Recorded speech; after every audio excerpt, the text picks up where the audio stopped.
October 14th, 2025 meeting of the East Bridgewater School Committee. We will begin the evening by reciting the Pledge of Allegiance.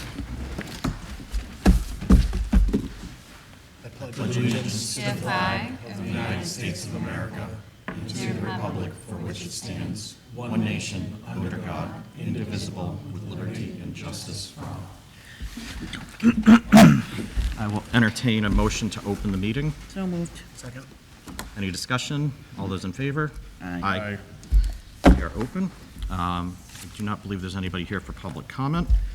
We're going to just take one thing out of order. We have our police and fire chiefs here to talk about critical response mapping. So if you want to go first, then you won't have to sit here for the whole meeting, even though it's riveting. We've got two chairs there for you, chiefs. Sure.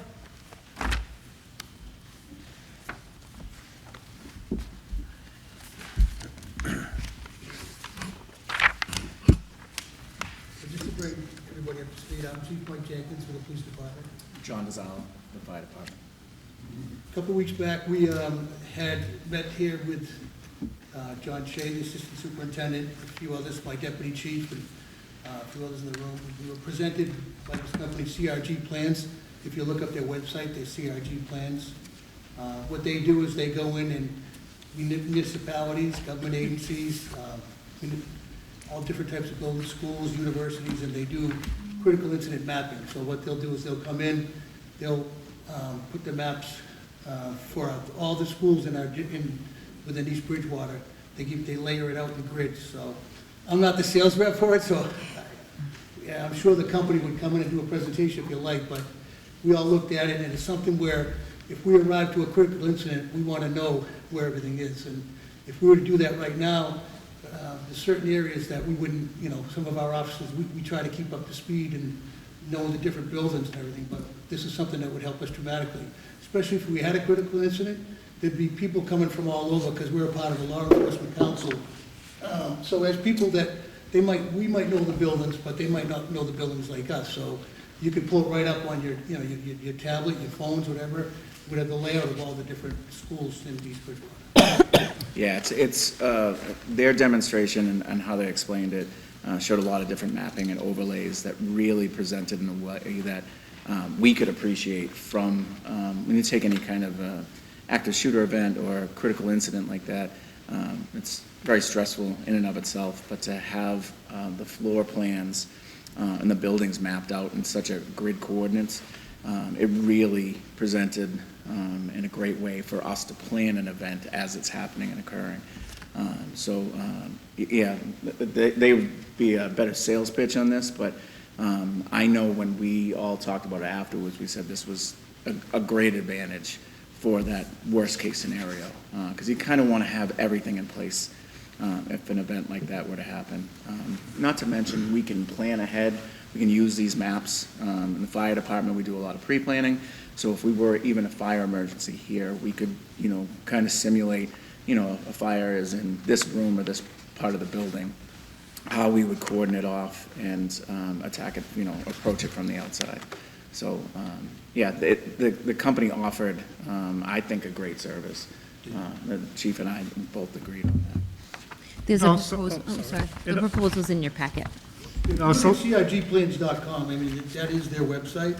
They're all veterans, veteran-owned, so they do government agencies, like I said, universities, all different sizes, so they have different options. I didn't mean to interrupt, John. I'm sorry. That's all right. I'm used to it, Mike, from you. They also identified with the fire extinguishers, the defibrillators and. Everything. Yeah. AEDs, they pinpoint it right down, and they break it down into grids, so you know exactly where everything is.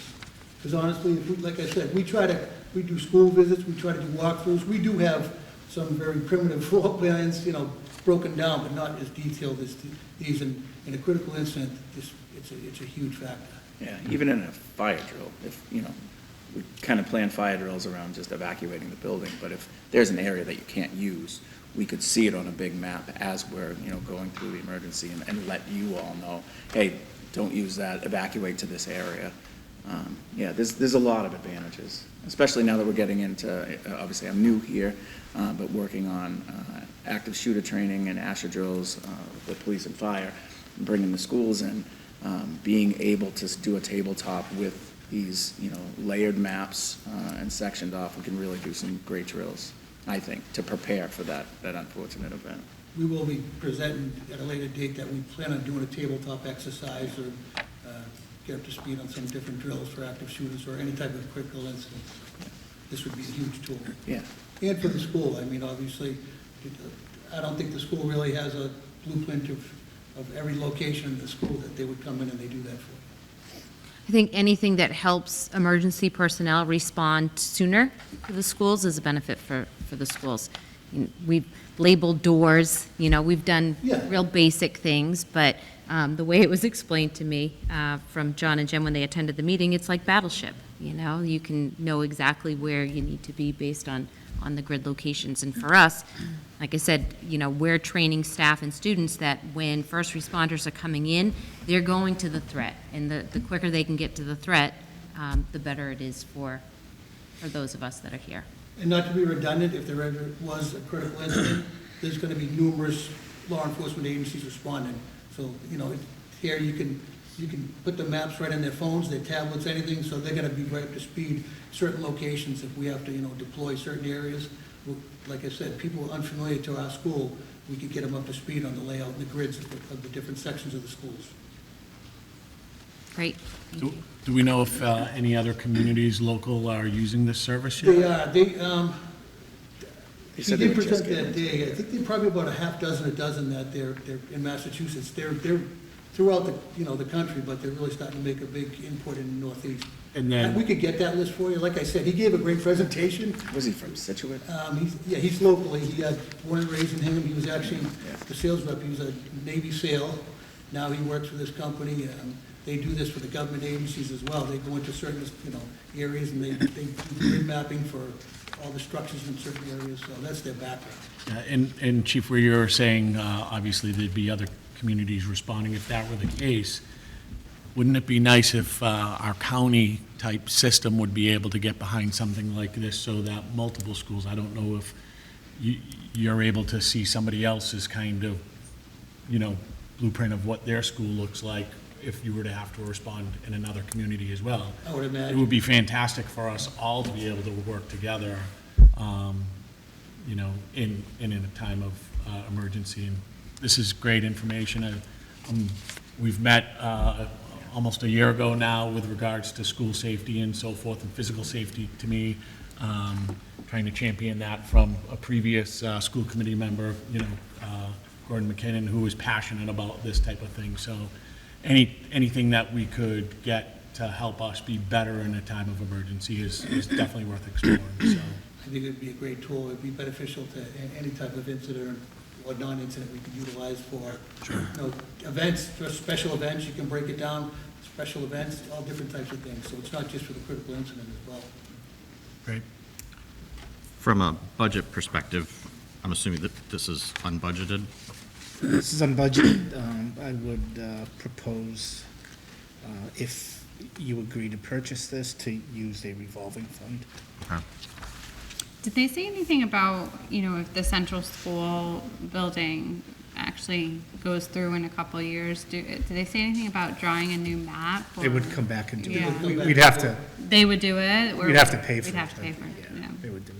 But they could even do the rest of, buildings in the town at some point if you really wanted. But the most important ones, obviously, are the schools. But Yeah. they said they'd come back, because we told them about the new schools. Yeah. And on an annual basis, we do have room changes.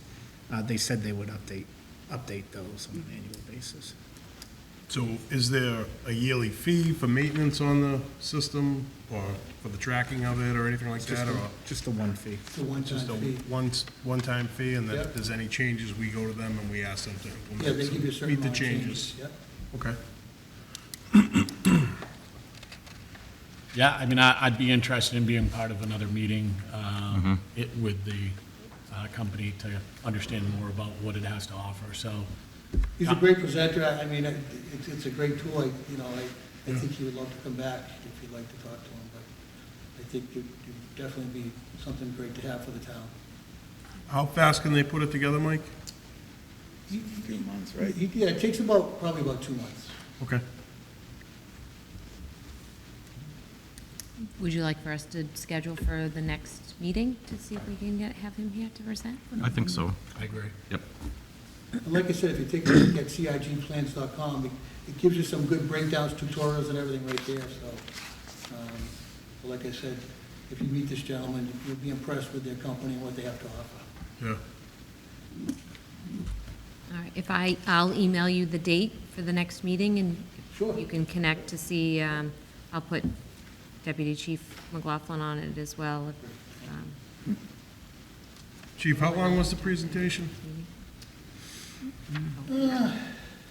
Probably half hour. Yeah, it was about 30 minutes. Yeah, you did about 30 minutes. A little bit of talking in between, so Yeah. I mean, about approximately 30 minutes. So would we incorporate that into the meeting, or would we No, I think we could meet have, prior to? I think we could have a separate, Yeah. like, subcommittee, whether it's Perfect. day of or something like that. All right, do we have a safety subcommittee? I think I'm the member. Let us know when you'd like the presentation. That doesn't mean others are welcome to join if they'd like to, so. Yeah, even though I'm not on it, I'd like to see the presentation. I think it's worth it to see it, definitely. Yeah. Can we just have it at our next school committee meeting? Or prior to. We could Prior start the to, next yeah. meeting. Yeah, Yeah, we'll coordinate with Michael to see if everyone can be here early. yeah. And depending on their schedule, Yep, obviously. and so yeah, forth, so. yep. Okay. Excellent. All right. We'll Thank make it you. happen. All right. Perfect, thank you so Thank much. you very much. Tonight. Great. Thank you so much. Thank Have a you. good night. Okay, up next, we have the report of the East Bridgewater Junior Senior High School Student Advisory Council. I have a couple updates for the high school. About 2 weeks ago was Homecoming and Spirit Week, and it was really fun and great to see everyone dressing up and participating and all the homecoming activities and spirit days. Drama so far has been great. I'm not going to give away too much because I can't do that. For athletics so far, a lot of teams having a really great season. And seniors are sending in applications for schools, and I was told pretty soon during our senior lab we get to leave the building, which I'm personally very excited for. And then for the Central School PTO is holding its Cupcake Charlie fundraiser. Sales are open until October 17th. Families can purchase a 6-pack of cupcakes for $25, and the PTO earns $1 per cupcake, and pickup will be November 12th and 13th. That is all I have. Thank you. Next, we'll go into Dr. Williams' update. Great, thanks. So I did have my first forum, my open forum for my entry plan on September 30th. A small turnout, could count on one hand. However, I felt like it was really great information that was shared. We spent about an hour and 45 minutes. I had representation from all 3 schools. I have an app on my phone that my son told me about that actually will do the transcription, which is going to be very helpful. I have lined up also with other groups. I have about 25 people who have completed the survey questions online that I sent out through Parent Square. I'll be meeting with the PTO of Central School and Mitchell School, as well as all 3 school councils, meeting with staff during our professional development day, during one of the sessions, lead teachers, sports parents, before and after care, food service. So I've got everyone lined up from now until the end of November, so that my hope is by Christmas break, I'll have all the data collected between electronic surveys that are being completed, as well as interviews, so that the first of the year, we can start looking at analyzing that data. So that will be very helpful. I will plan one more in-person forum, thinking maybe that was an evening one, maybe thinking of doing a morning one. That might work better for some families. as well as keeping the survey open until the end of November. Central School, anything? How are the survey results coming in? Again, lots of really good information, asking for people to share strengths of the district, things that they want to make sure that we continue, as well as giving opportunities for ways we can improve, and then growth, things, new and different things that we could bring to the district. So, like I said, a lot of different perspectives, a lot of good insight. My main concern now is how to bring all that data into, one usable document, but we'll get there. Great, thank you. You're welcome. Central School Building Committee update. You want to be my vantage? Sure. So we have a couple of renderings that we're ready to publicly share. Central School has had a couple of them for a while now. They were out for parent lunch. They'll be at Town Hall. Leslie has graciously offered to help get them to the local daycares. The YMCA has agreed. Town Hall will have them. So we're just looking for people to get as much information as they possibly can. Also, postcards were made by our OPM design architect that have the QR code for everyone to be able to access the Central School project website so that all the information can be shared and gathered from that website, as well as we have a whole section on frequently asked questions. So hopefully by the time we get to November 10th, which is the special town meeting, people will be well aware of the project, be very informed about the project, so that they can make educated decisions based on what's best for them. The one thing we don't want to hear is people not knowing about the project. We want to make sure everybody is fully aware of the project. So I felt that these visuals will help. The building committee is also going out to as many groups as possible. Certainly if there's any groups out there that would like the building committee to come and present to them, we're more than willing to do that. I believe tonight, members of the building committee are at the Democratic Town Committee meeting. We'll be at the Kiwanis Club. We'll be at the Business Expo next weekend. We'll be at the Veterans Agent Dinner coming up, I believe, next Friday night. So we've got outings planned, certainly any more. We're willing to do that. The MSBA vote, the official vote from the MSBA to approve the project to go forward, is set for October 29th.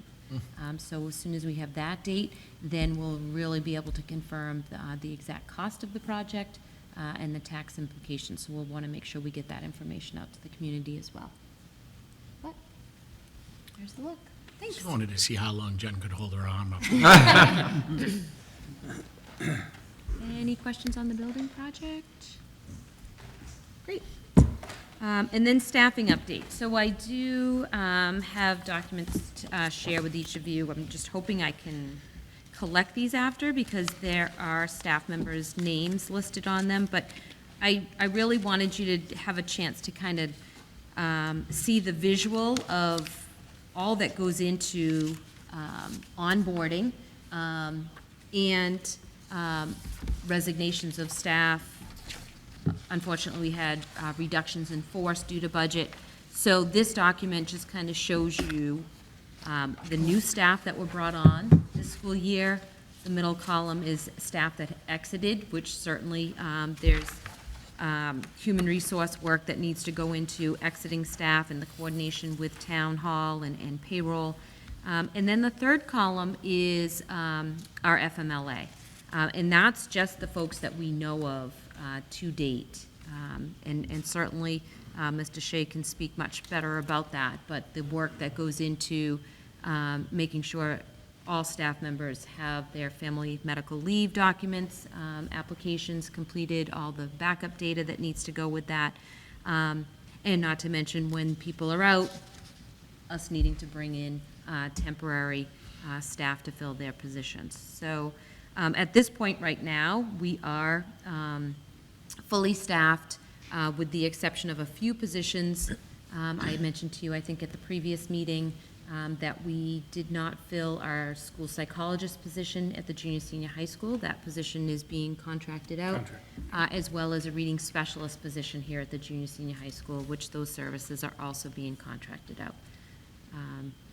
Unfortunately, even during the school year, we sometimes have resignations, and then certainly with any Family Medical Leave Act, with any family medical leaves that happen, it causes us to need to advertise for open positions as well. So that's a little background information on That's a lot of moving parts. the coming and going of staff, yes. So, is there, with regards to the resignation side of it, and I haven't been able to count how many there are, how many of them were planned, how many of them are unplanned? So what do you mean by planned? Planned by who? So, well, I think from a budgeting standpoint, we try to help offer up the town a way to reduce some payroll, if I remember right. I don't know if any of that had, no, so there's no reflection of that in here, John? So I guess a concern as a school committee member would be whether or not teachers are resigning or staff member are resigning because it's not easy or conditions or whatever the case Right. might be, I guess is Right. what I would be. Yeah, so certainly we can speak to, for the most part, with the resignation, did it lead them to a new district? Did it lead them to a, a move? Did it lead to them out of the field Out of the altogether? field, right. The list does look rather concerning. However, if you look at the actual positions, there are positions here, especially like teaching assistant positions, before and after care. A lot of times people take positions as a stepping stone to advancing their careers. Okay. Certainly with the ISAs, instructional support assistants, a lot of them are certified, looking for ultimately teaching positions. Also with before and after care, a lot of times it's college students, it's those that are just getting into the field. Okay. So that's what causes some of that turnover. So if you look at those, you'll see if you can kind of pull those out, that does represent, a fair majority of the staff that's in the resignation column. And not that I expect anybody to know it off the top of their head, general idea of how many total staff, faculty there is throughout the district? District, not just teachers, all just- district, yeah. We're Yeah, a because little this over- list represents everything from custodians Yes. to, Yep, so we're a little over 300. Full-time, that doesn't include the part-time before and after care positions, so. okay, which are not reflected on this list, or are? They are. There's some in there. There's some on there, okay. So that's reflected on this Right list, down in the middle, Peter. okay. It's reflected on that list, but it's not reflected in the 300 total that. Okay, thank you for that clarification. And you said when we reduced positions, those positions that were reduced as of last year were not included in this list? Oh, They are. They are. It will say, I think it's bolded, so you'll see Yes. those Okay. positions that were directly related to budgetary reductions. Okay, thank you.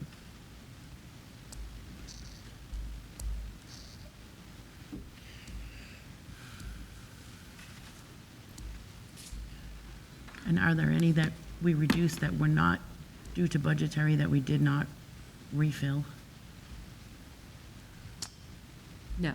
So only those that were directly connected to budget reductions were not filled, other than the two positions that we posted for and were not able to fill, the school psychologist position and the reading specialist position. Oh, good.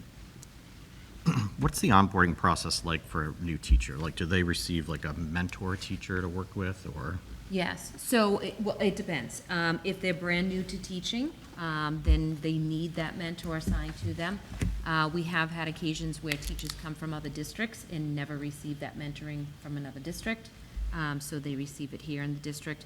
But if a teacher is coming from another district, they don't need the formal mentoring, but usually we'll do kind of an informal mentoring where they have a colleague that's in the same department or near them that will sort of be their quasi-mentor for the year. There's a formal mentoring program that all mentors have to go through to be trained as a mentor, as well as workshops that Jen will conduct, or she'll have members of the administrative team conduct over the course of the year, as well as expectations that they meet with their mentor on a regular basis. They keep a log of that, because when anyone has an initial license, in order for them to move to a professional license, they need at least a year of formal mentoring Okay. in order to get that professional license. Thank you. And these, the people that are FMLA or on leave, I'm going to assume we have long-term subs for most? Yes. How convincing was that? Yes, so some of them are being covered just by utilizing staff current in the buildings to cover them. Others will have a designated person for them. It depends, Hired. depends a lot upon the amount of time that they're going to be out. Like, are some of these intermittent FMLA? Yes. Yes, okay. I think in just kind of a quick purview, obviously it's coming from all different departments and so forth, with the amount of fluctuation with regards to, thank you for putting this together. How's the team doing? Within the individual buildings with regarding the turnover, so to speak? Or is that better for Yeah, building you can principals ask the later on? principals. Well, you got a question ahead of time.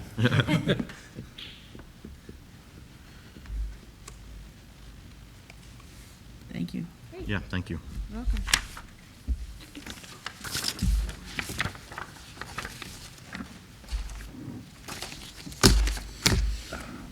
You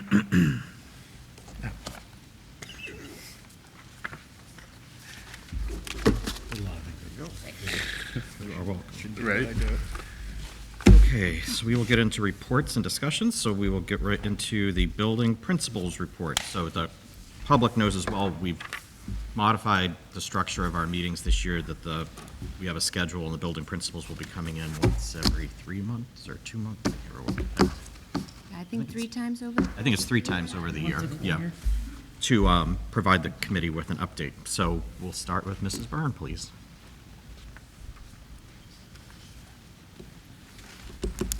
Good evening. It's nice to see everyone. Good evening. Good evening. Happy New Year. It's October, and it's just the beginning. But so, nice to see everyone, and welcome to new committee members. I had the privilege of meeting you the other week, and nice to see everybody else. Just want to say, just starting the year, I know we're already in the middle of October, so it seems like we've been up and running for quite a while, but just starting off, I want to say thank you to Dr. Williams, Jen McPartland, Mr. Shea, Mr. Phelan, Deb Vaughn, and our facilities department for really getting us ready for school. And one of the most challenging parts of the back to school is transportation. John's favorite thing. And I want to say that this year, at this point, we are on time. We've had better dismissals and arrivals than we've seen in years. So I know that has taken a lot of work, and we're really grateful. And we were really wondering what that would be with the impact of losing a bus, because we're down to 12 instead of 13. And however the stars aligned and all the hard work that you put together, we've been really fortunate. We've been dismissing at Central. Our dismissal time is 3 o'clock. Last year, we were lucky if we sent our last bus before 3:30. And we're dismissing by 3:16. Was that the last call today? So the bus is probably left around 3:17, 3:18, and that's in the rain. And so if you work in a school and it's a rainy day, you know that's a good feat. So we're grateful for all that hard work and everybody behind the scenes to make that happen. And hopefully families see that. So what I will say too, we often have, with dismissal, sometimes families aren't at bus stops, so students come back to us. There's lots of things that can happen at the end of the day. And usually for Central School, our students aren't all home until roughly 4 o'clock. And so I'm happy to say that it might not seem like a lot, but we're looking at least 10 minutes earlier than that now. So usually around 3:50, 3:52, we're getting the all clear sign that all buses are back to the lot and students are home with their families, which is great to see. And we're grateful for that too. And because we've been more consistent, we've had less students returning to Central School.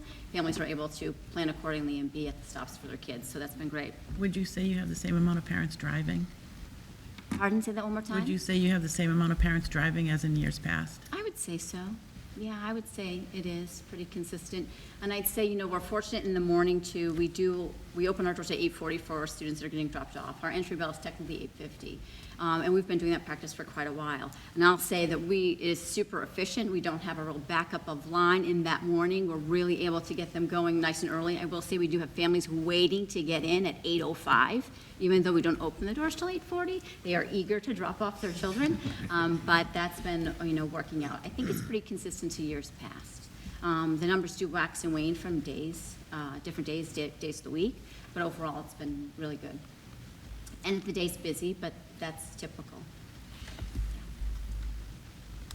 All right. Well, so our open house was also well attended. We're grateful for that. We had the building committee was also present. Lots of families had an opportunity to stop by, get informed about the project, which has been great.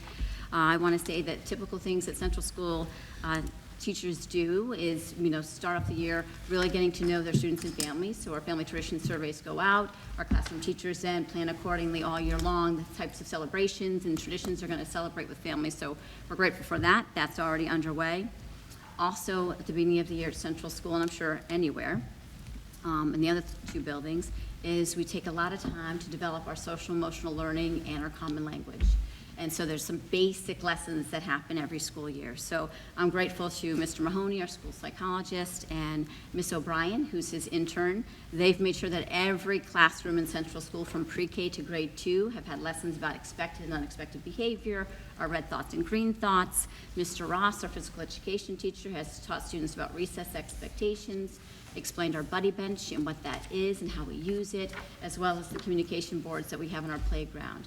And so I'm grateful for the whole team. It is a team effort. Our adjustment counselors have also been in classrooms helping students understand what we call the group plan and personal space, all this foundational learning that's really important for us to start the year off nice and slow, but then be able to be successful and move a little faster along the way.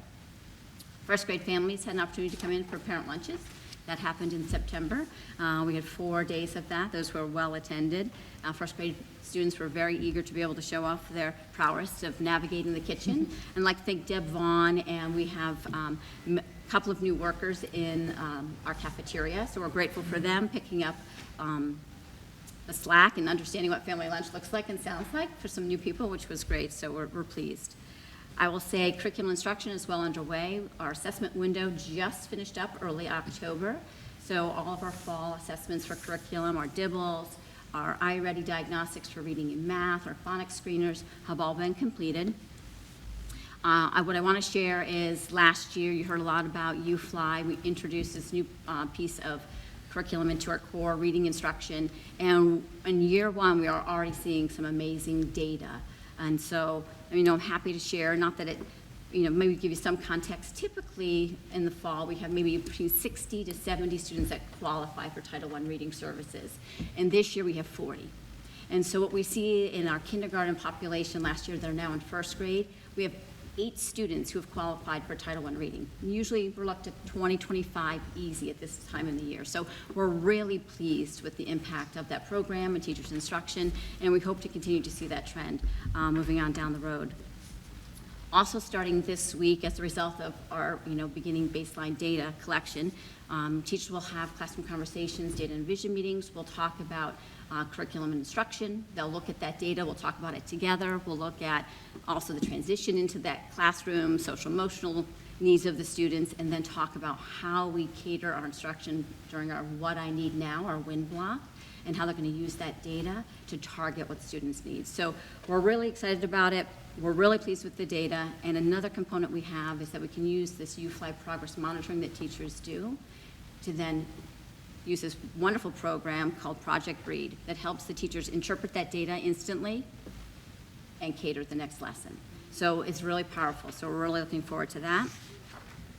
Couple other things, WaterWise, second grade, if anybody's new, if they don't know about the second grade WaterWise program, it's our partnership with the YMCA. That has started this month. This is our 5th year doing it. So we have 2 second grade classrooms that get to go on alternating Tuesdays or Thursdays. They have 5 water safety lessons that they have, and we'll run this program between now and April, but we're thrilled for that partnership to continue. It's been very successful, and we're very grateful for the YMCA. October is Bullying Prevention Month. So we did have our Done with Bullying presentation by Mr. Chris Rappold, who we've partnered with for about 13 years now. We're grateful the PTO funds his program. He's done grade level assemblies with all K1 and 2 students, and he will be in throughout the year doing individual classroom lessons as well as visiting during lunchtime.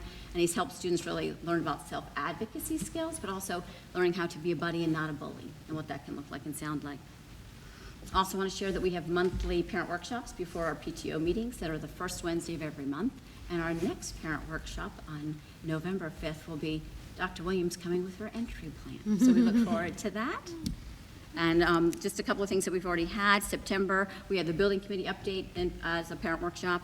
And October, we had our Central School Literacy and Title I Reading Night, where families get to come in, learn a little bit more specifically about the UFly program and how we structure our literacy block. And that was also well attended. So we're grateful for that. Cupcake Charlie's, you heard a little bit about our fundraiser that we're doing for Ms. Orfino, and we have our candy bar bingo Thursday night. If anybody's interested, from 6 to 7, you too can come play bingo for the admission of a candy bar. That's how we started the year. Any questions? Sounds like all good stuff. How is your building in this year, like structurally? For the facilities standpoint, you know, we're doing okay. We're doing pretty well. We've, you know, a couple of little areas that we monitor for dampness and water, and I want to, you know, I will knock on wood. We've been very fortunate. I was wondering about all the rain this weekend.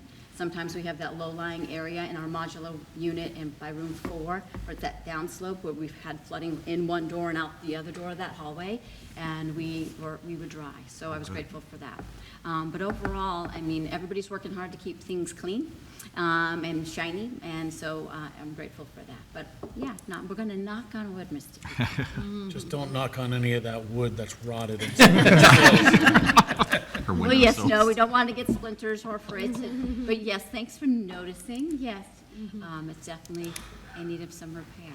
And we saw the video that you posted with your, I forgot who it was, when you were showing different spots of this building. I think that's Mr. really important to see those visuals and get Thank them out there. That's Mr. Kiley, Brian Yeah. Kiley, the director of the facilities for the district. He's an asset. He's very knowledgeable. Video had me just thinking of if there's any way to incorporate any type of video stuff into like Parent Square. No need to answer that right now. Well, a link could be. Yeah. Maybe part like, of or the attach a message, yeah. file, like a video file maybe? Yes, so I just want to be careful about, well, are they on our website? They should be, Yeah, just I don't wanna know if make they sure are that yet. they're They should be accessible linked. to anyone, Right. not just school folks. And they're on You could definitely. EBCAM. So I think they've all been uploaded to the website.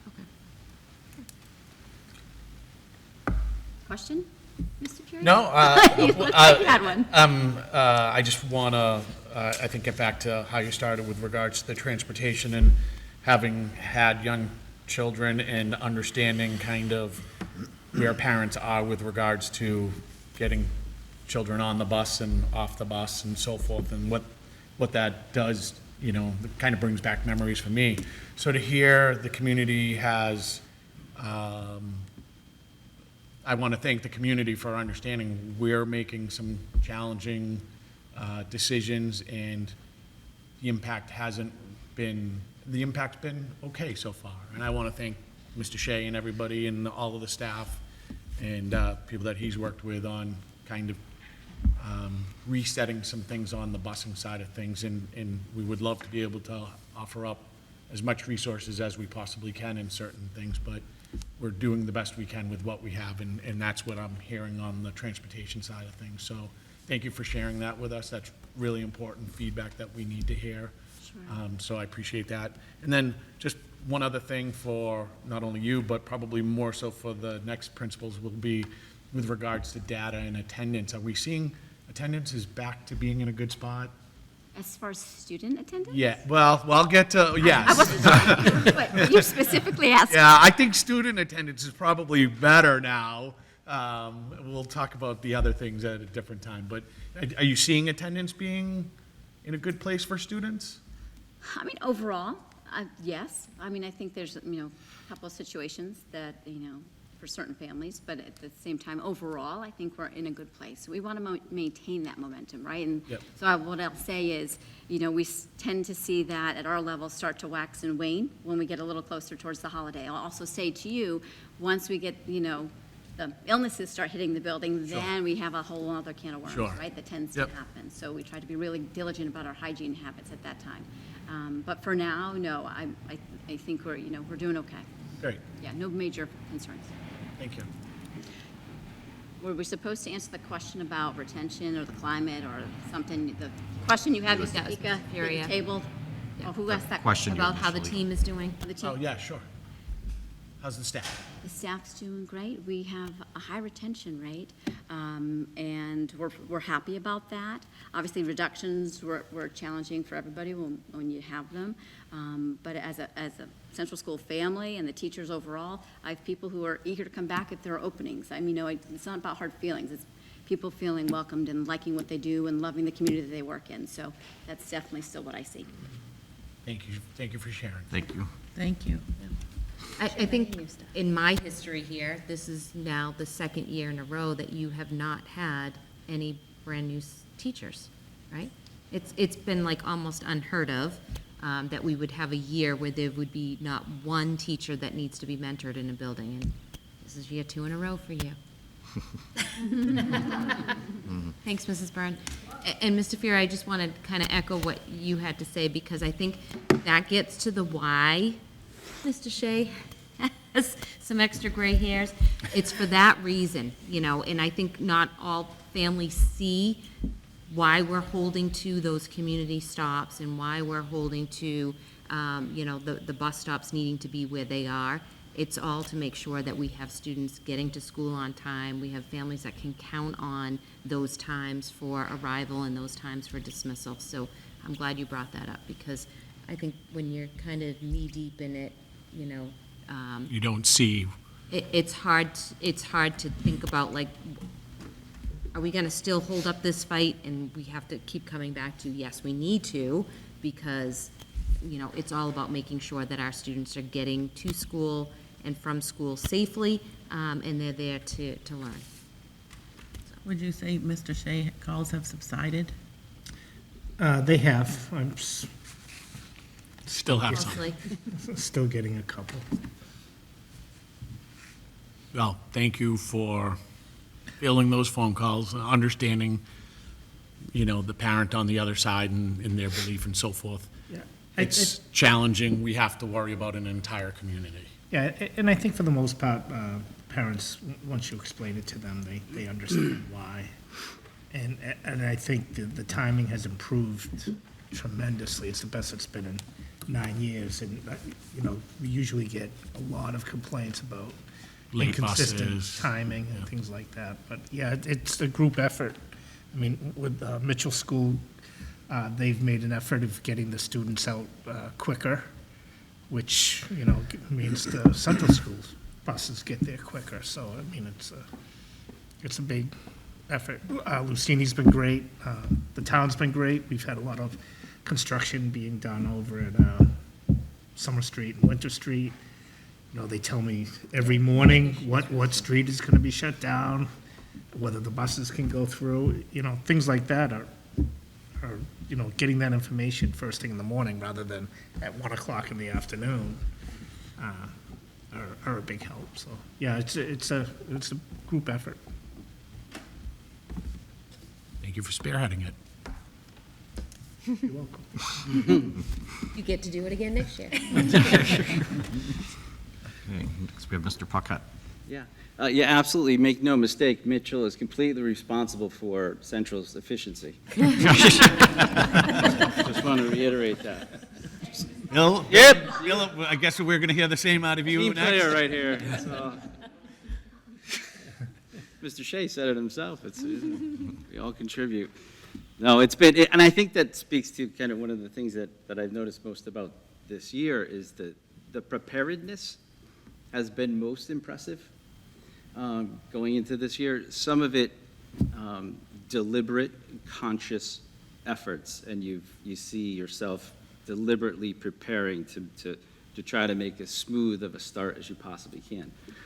There's other pieces of that preparedness that kind of just revealed themselves because you've been trying to put systems in place and, logistics and protocols and procedures that are the most efficient, and the most economical over the course of, 1, 2, 3, 4, 5 years or whatever.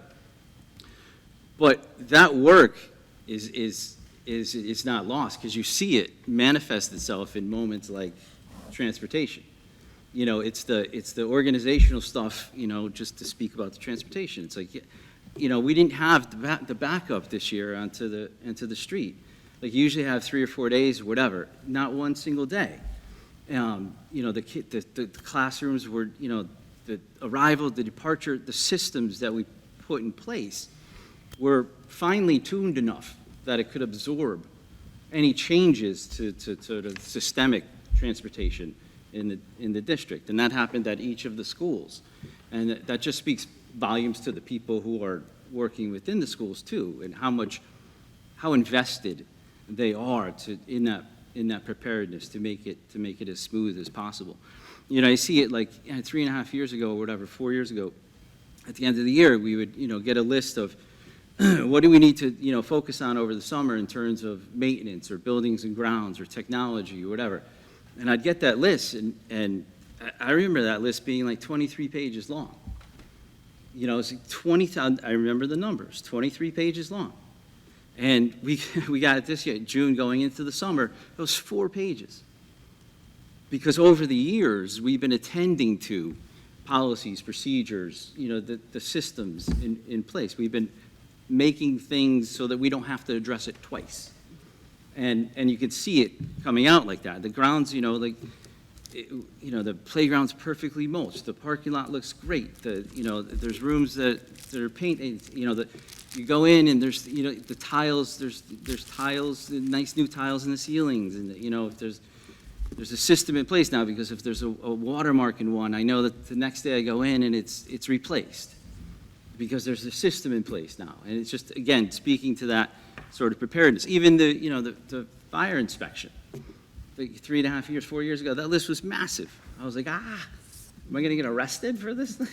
What is this? But no, it was a little blip of an email this year. Like, hey, make sure that this, and this are attended to. And then you guys are good to go. It's like, wow, that's awesome.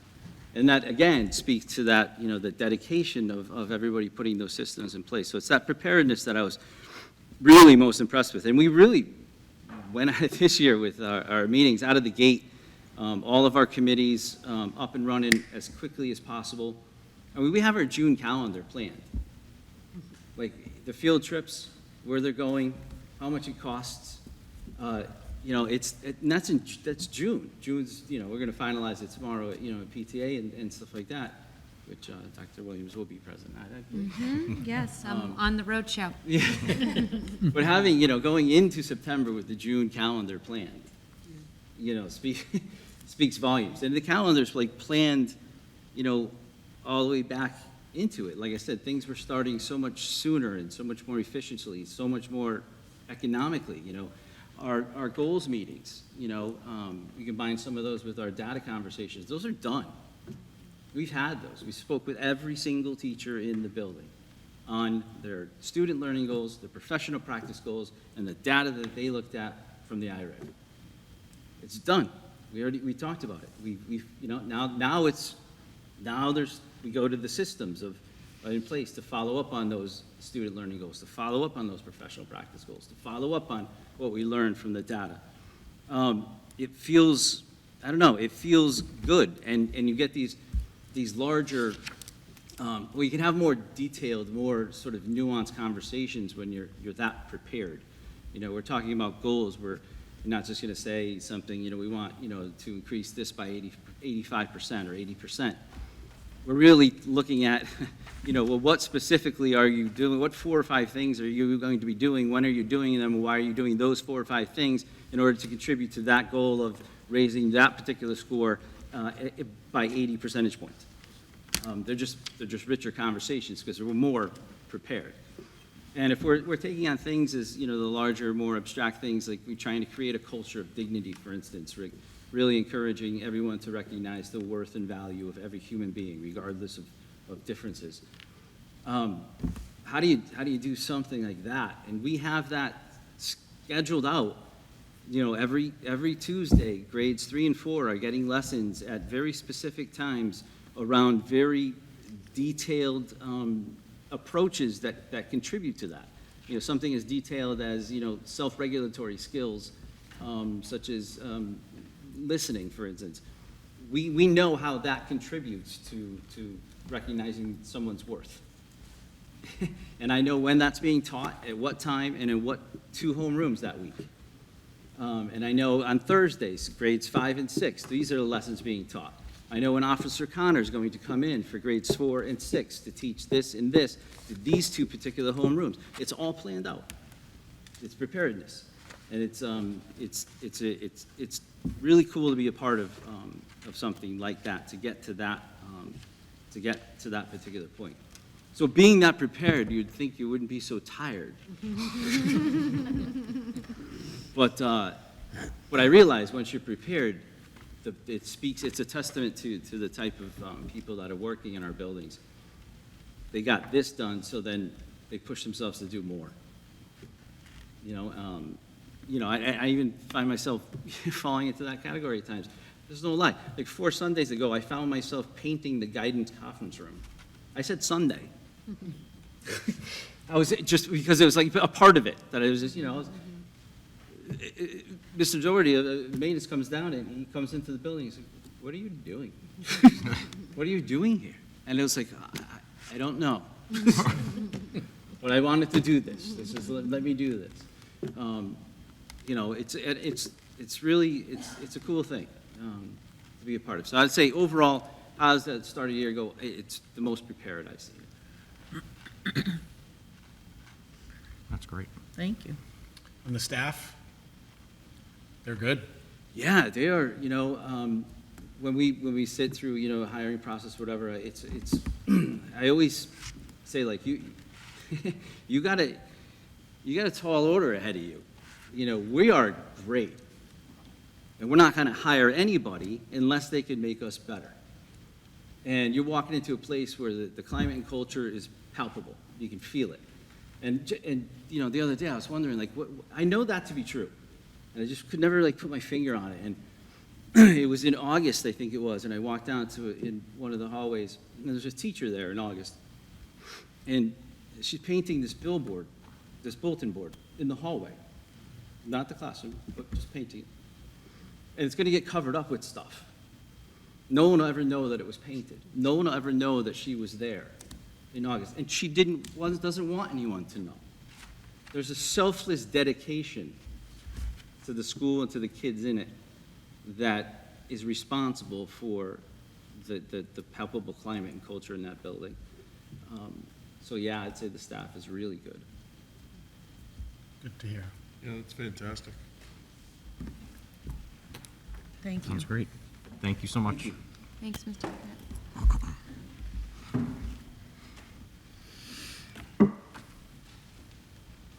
And now the real reason why the buses are running well. I will take no credit for that. It's all Mr. Shea.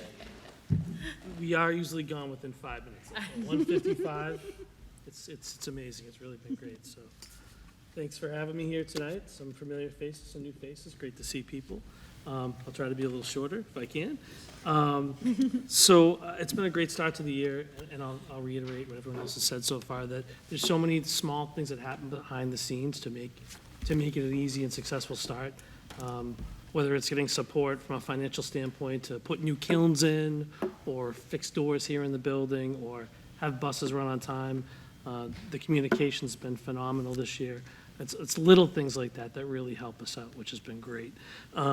With regards to the building itself, we're a little over 900 kids this year. We are fully staffed. We have 2 people that are currently contract people, which are our school psych and our reading specialists, which are new as of last week, which is great. We also have 3 student teachers this year, 1 in history, 1 in science, and 1 in special education. What's really neat with 2 of the teachers is that they're work-based practicums. So we had a hard time filling our middle school science position. We interviewed, 12 or 13 people. There was really no one who was a good fit. We had a young gentleman here that was going to be coming from Bridgewater State to be a student teacher.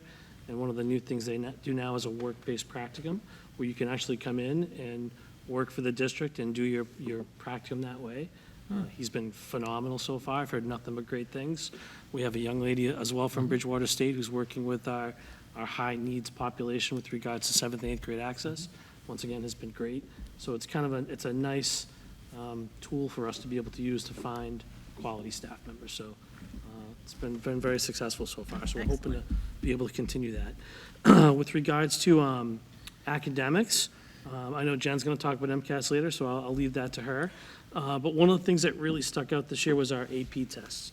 So this year we went from high 40s to low 70s percentage-wise of students earning a 3 or better. Wow. So it's like a 25% increase, which is insane. It's really off the charts. And when we look back the last 3, 4, 5 years, we've always been in that 43 to 47% of our students getting 3s or better. So I feel like there's a couple reasons for this. I think one of them is the revised schedule. So teachers pick up about 850 minutes per class. So I think that has helped. And I've talked to Dr. Oslowski. She's like, the extra time helped me bring back labs and hands-on activities, which are all student-centered things. And then I think the writing initiative, I think, has been a big part of that. We haven't dug into that part of the information or data yet. My hope is that as teachers have some time, they'll look at their open response style questions to see if those, if that's where the increase came from, or if it was just kind of across the board. Because typically most of your AP exams, they have a 50-50 split. 50% is the writing portion, 50% multiple choice. So we can actually kind of dig into that a little bit more as time goes on through the year, once they have some time to do that. And then do you have early college classes this year or no early? No early college classes this year. I believe it was a funding issue. We don't really have any classes Right. this year. So I would still be interested in bringing in for second semester, but the early college consortium had actually disbanded. There was no funding left in it, so hopefully we can. Actually, one of our most successful partnerships was one that we kind of read on our own. We have monthly meetings with Bridgewater State, and one of the things we talked about was early college classes and education, and we were able to bring in a teacher who was physically in the building, which was phenomenal. Kids had a great experience, and it's hard not to do that when you have a partner that's 3 or 4 miles away. So our hope is that we can work that again this year. It just we weren't able to put it in place for the fall semester. So hopefully in the spring, we have some time to kind of build some traction with it. I'd love to offer like a second, like a round 2 of the early education would be great. So, and I think we graduated about 5 or 6 kids that took it last year. So we have 6 or 7 that would be kind of like looking for that round 2. So, and those are all seniors this year. There is some funding in the budget for that. Oh, okay. Just let me know how much. So we've started getting into classrooms with regards to evaluation. We've had our pre-meetings with teachers with regards to goals. October 1 is the first contractual day we can get into classrooms. So our goal for Mr. Walsh and myself was to see every teacher at least once before the end of October. We're getting there. October's going a little faster than September did, so, and there's a lot going on, but I'm sure we'll hit that goal.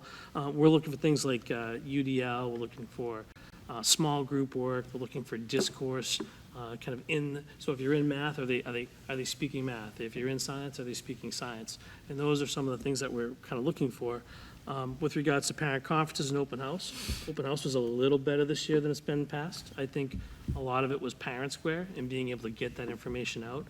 We had about 200 to 250 parents here in the building, majority 7th and 8th and some 9th grade parents, but we did have more more high school people than we've had in the past, which was great. So we're going to look at whether we keep, change, modify for next year throughout the course of the year.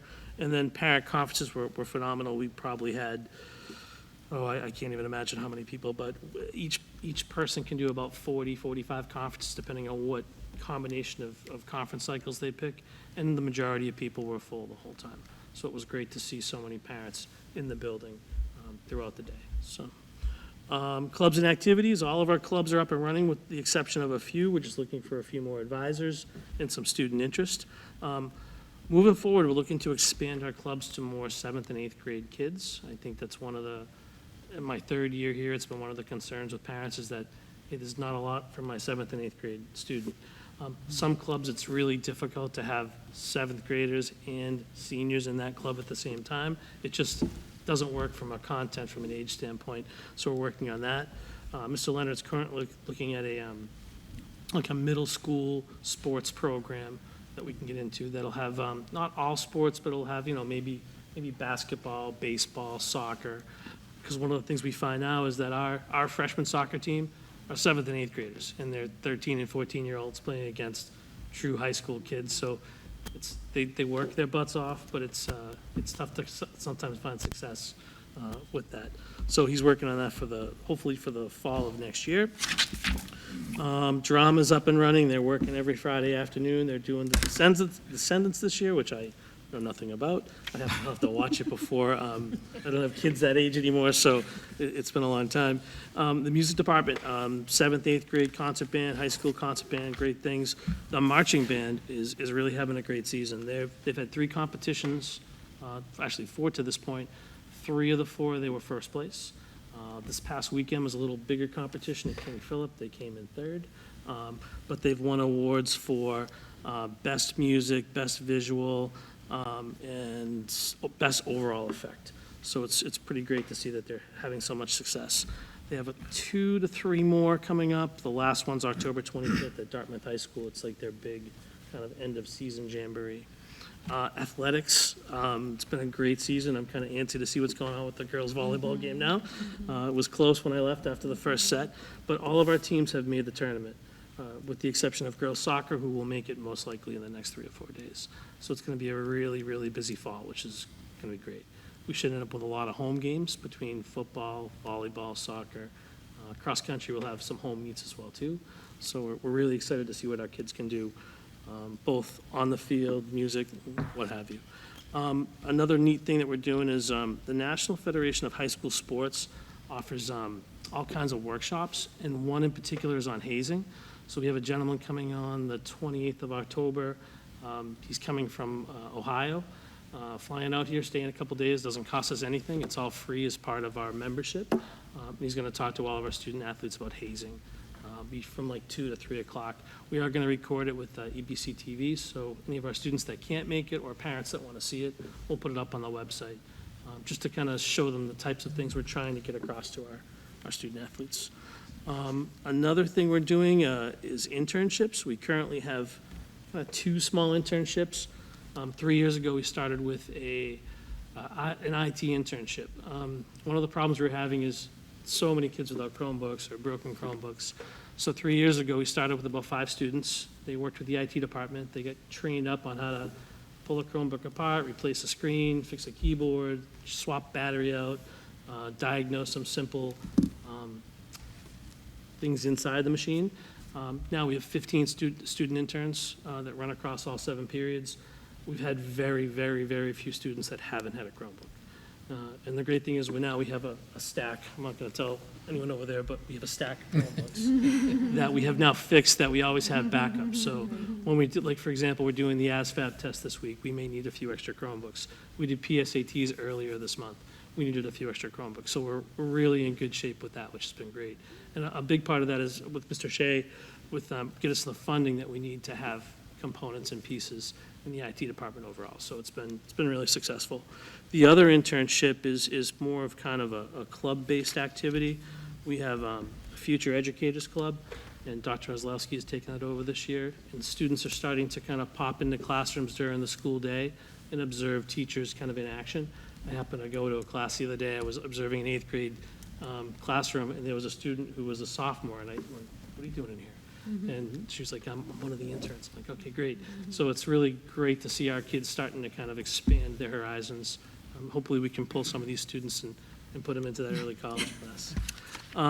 With regards to student life, I know Ainsley did a great job talking about that, so I won't spend a lot of time on that. We're still using the Yonder bags, grades 7 and 8.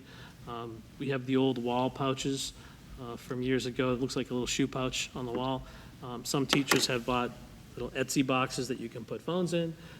And so 7th and 8th graders are supposed to have their phones in the Yonder bags during the day from 7:30 to 1:50. We needed a few more Yonder bags this year. Mr. Shea was able to get us a couple hundred extra Yonder bags. They're good for about 2 years before the pins on them break. Looks like it's got a security tag pin where the little pin goes into the magnet, and unfortunately students, they bend, they break, that kind of thing. But it was great to be able to set every student up with a bag this year. We're not sure what the future's going to bring. I know obviously there are some things out there that are happening with cell phones, so we'll play that as it comes. Senior Lab will probably start term 2, which is kind of an open format campus where students can come in late if they have a first block off and leave early if they have a last block off. Every senior has a senior lab this year. Instead of just giving it to our AP or our honors kids, we were able to get one for every student this year, and it's been okay so far. A few growing pains, but we're working through those. Trying to give students a little bit more freedom, because once they get out of here in 6 months, they're going to either be in college or the workforce, and they need to learn to kind of manage their time.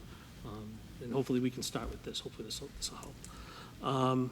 Some other senior perks, we're still doing our parking lot assignments this year. We have about 85 spots out of 101 that have been assigned. If you happen to come when it was laid out, you might have seen a few spots that were painted. About 3 weeks ago, we had 13 or 14 students come and paint their parking spots, and they look great. It was a long day. It took way longer than I thought. Did not plan well for that one, but it was a beautiful day. We got it done all in one day, which is phenomenal. Some things to kind of look forward ahead. Term 1 ends November 7th. Report cards will be out on the 14th. I would encourage you all to come to a tournament game. They're a lot of fun to watch. It's just a different vibe when you go to one of those games. Obviously, we have Christmas on the Common, Winter Concert Series coming along the way. We have NHS, National Honor Society, World Language Honor Society, and the Tri-M induction over the next month. So there's lots and lots and lots going on here. You had mentioned, Mr. Furia, about attendance. So we started a new attendance policy this year. And the new attendance policy, it's 7 and 14. So it's 7 absences and 14 absences, you lose credit. So 7 for a half-year class, 14 for a full-year class. This year, as of today, today's day 32, we had 22 students with 5 or more absences. Last year, it was 48. Wow. So we're half. So I think it's working. I know that there are way more conversations about my days. How do I use them? It's almost like having sick days or vacation time at work. So they know how many days they have and have not taken, which is a good So conversation. the students are actively asking how many days they, Well, they know. They can look on School Brains and they can see how many classes I've missed in science, how many classes I've missed. So it's not daily attendance, it's period attendance. okay. So I could be late every day for 2 months and miss the first class of the day every seven days and lose credit in that class because I'm not getting here on time. But I might not have any absences.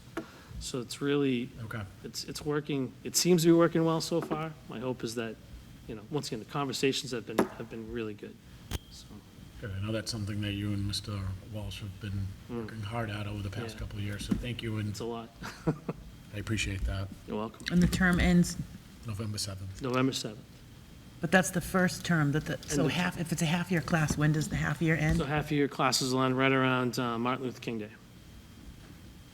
So some kids already have 5. So one of the That's a things we lot. put into place is a credit recovery. So for every one day you miss, you owe us 2 hours on a Saturday. We're going to start. And then there's those at- staff here on a Saturday for that? We have people that are already ready to go. We're going to do one Saturday a month. We were going to start in October, but we're still in a pretty good place. We did send our first no credit letter home today. So it's coming, it's happening. So as that happens, I'm sure we'll get students that want to petition to come in on a Saturday, and if they're 2 days over, they owe us 4 hours. Are there instances where you would waive, like if for extended 100%. sickness or? So I think, I had a family come in, and they're like, we're going to be traveling out of the country to go see an elderly parent. This is the only time we can go. It's a really far trip. It's quite costly. We're going to miss X amount of days. Great. We looked at that student's attendance the last couple of years. Has been phenomenal. And so we'll work with those families and those students, 100%. Case by case, by all means. Thank you. Great. Sounds great. How's the staff? Good. I think consistency's been a big thing, in the sense you talked about turnover. I think we had our new teacher orientation today. There was no one from the central school. There was one person from the Mitchell, and I think we had 5. So, which is much better than we had a few years ago. Nice. It was 20 a few years ago, so it was nice not having to hire a lot of people this summer. Do you still anticipate more spots being painted? So that's a good question. So we're kind of weather dependent. I kind of took the first round of the painting supervision. I'm trying to get Mr. Walsh to maybe throw him out there under the bus a little bit to take the second round. We'll probably do something in November. We're trying to work around, there's so many things that go on in this building, whether it's youth football on the weekends, the dance studios that rent this place out. It's almost impossible to find a day where there's nothing going on. The custodial staff was great in supplying a lot of the cones and, things that we needed to kind of block off areas, but we'll probably do something probably before the end of November. Just give kids one more opportunity.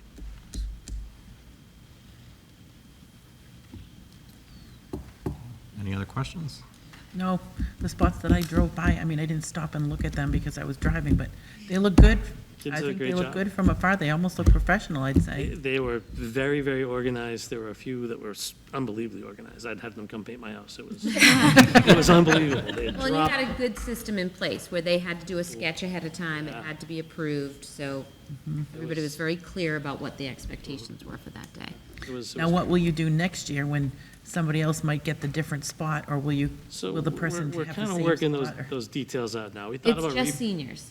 yeah, just seniors, open yeah. to seniors. Oh. So we thought about repainting them, but I think what we're gonna do is we'll just have those kids, if you get spot 101, and this is what the image is in 101, you can repaint that spot, or you can, Paint over it in black, or whatever they want to do? whatever they'd like to do. Yeah, so I think we were thinking of painting over every spot, but I think that's just too much How work. long does it take for the paint to dry? It was Just hot curious. that day. It I'm was I'm pretty- just it was curious, pretty- like, how long you have To to... have somebody come over and. No, I was just curious how long you block off the spot, after the kids paint it. We started, I was here at like 6, but kids started showing up around 8 o'clock. We used the leaf blower, blew all the spots off, and they started painting their base coats, and they taped up the spots, and they measured the 6 inches all around, so they weren't painting on the lines. Wow. And most kids were done by 2, 3 So o'clock. there's a little math involved. What's that? There was a A little little bit of math math involved, yeah. Like I said, organization of all your supplies and material. They had to supply all the materials. We just supplied the spot and the cone to put in front of it. Wow. It was great. Could end up being a nice mural, and this town needs a little bit more art in it, so it's good to see. It's nice to see, yeah. And they take a lot of ownership in it, which is great, So, I thought it was great. My wife and I came up, and our daughter painted her spot, and I saw Peter's daughter painting, and the kids just seemed really, really thrilled. it was a lot of fun. Yeah. It was a lot. It was just a good experience for everybody involved. Hopefully more of those to come. More fun. Yeah, Thank you so much. Thank you. no problem. Thank you. Thank you. Thank you for the testing results as well. Okay, next up, we have Mrs. McPartlin with an MCAS update. Yep, so last week, our MCAS results went out to families, grades, 3 through 10. So I provided you each with a brief overview of our results. The first page there, just as a reminder, there are 4 proficiency levels with MCAS. They are not meeting expectations, partially meeting or exceeding. So we always want to look at our meeting or exceeding expectations. So that's what this line graph represents. Blue is East Bridgewater and purple is the state. And what that does is the line graph shows where we are compared to the state in each of the subject areas and grade levels. So in most of the grades and subjects, we're within a few percentage points of the state average, and what that is that's a combination of the meeting and exceeding together.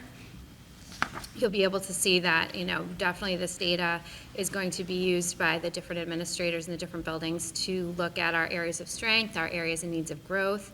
We have a couple of areas that are highlights, our 5th grade math and science, and our 8th grade and high school science, where all 4 of those areas were above the state average, which was excellent. The second page is the hot topic across the state, and it's all over the news too, is there's lots of talk about where schools are compared to the pre-pandemic proficiency levels. So right now, just for perspective, only 13 districts in the state have reached their previous pre-pandemic levels in ELA and math, 13 out of hundreds. So right now, most of the districts across the state are about 10 percentage points below where they were back in 2019. So for us, the red, red is pre-pandemic, blue is our current 2025. We had, if you look in many cases, we are within like that 10 percentage point in a lot of the areas. We did have, again, some more areas that are worth celebrating. Our 5th grade science is only 2 percentage points away from the pre-pandemic, the 2019 scores. 8th grade science is only 5% away. And actually, our 5th grade math surpassed the pre-pandemic. So our 5th grade math was 6% percentage points higher. So definitely areas to celebrate. We have lots of areas we can look at our, the data, I think, gives us an area of focus that, there's places that we have a lot of work to do. It gives us a chance, too, to reassess our teaching practices about what did classrooms look like before the pandemic, and then also, what did we do during the pandemic, post-pandemic, and how can we create something that's a balance of both of those worlds in order to get our students' proficiency levels back up where we want them to be. The final chart that I have for you is, as Mrs. Byrne mentioned, we had our iReady assessments wrapped up right at the end of September, early October. Those results also went out to families last week.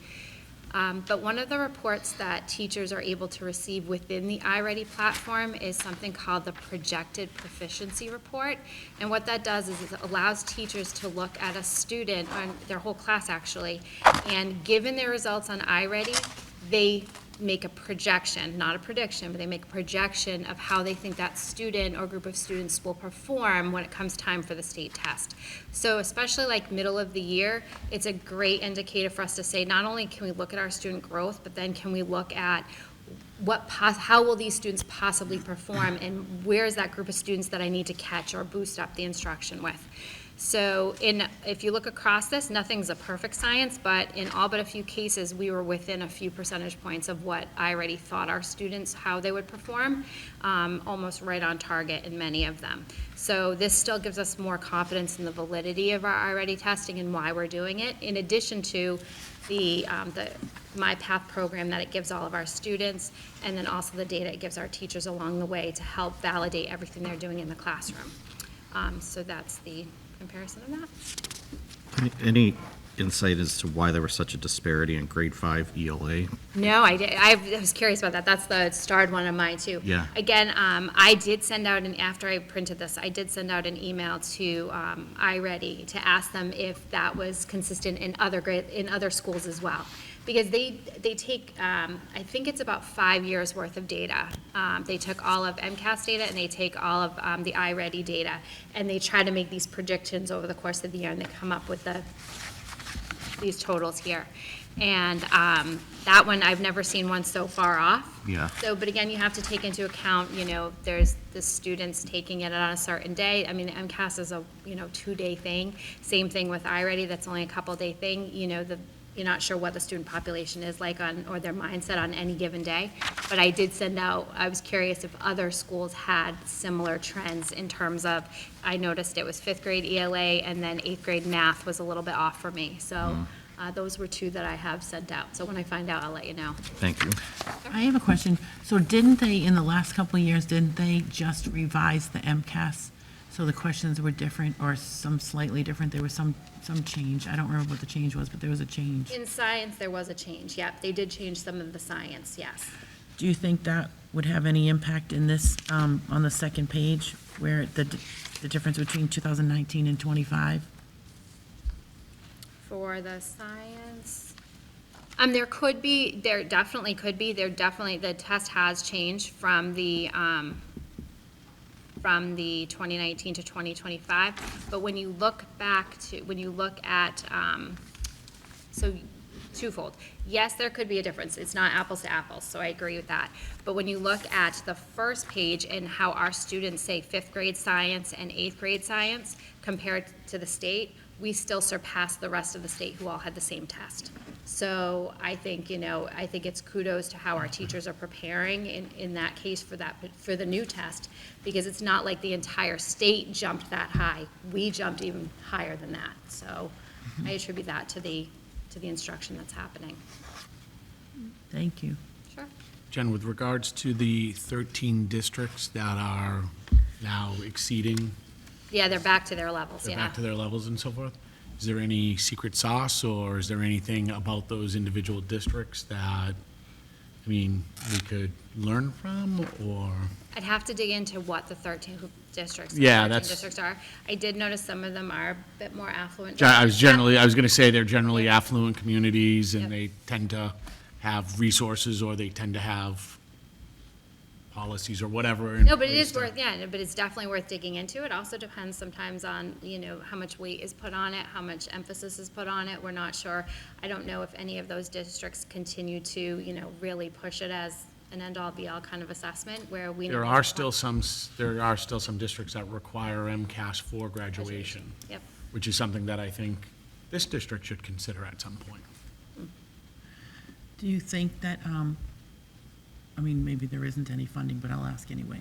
Are there any grants or is there any funding out there for acceleration academies or anything like we had in the past?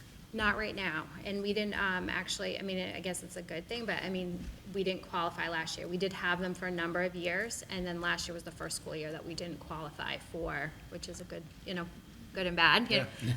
But it's, it definitely benefited our students, but, last year we didn't fall under the qualifications for it. They were very targeted districts that they were, putting the funding towards. Thank you. Thank you so much for sharing some data.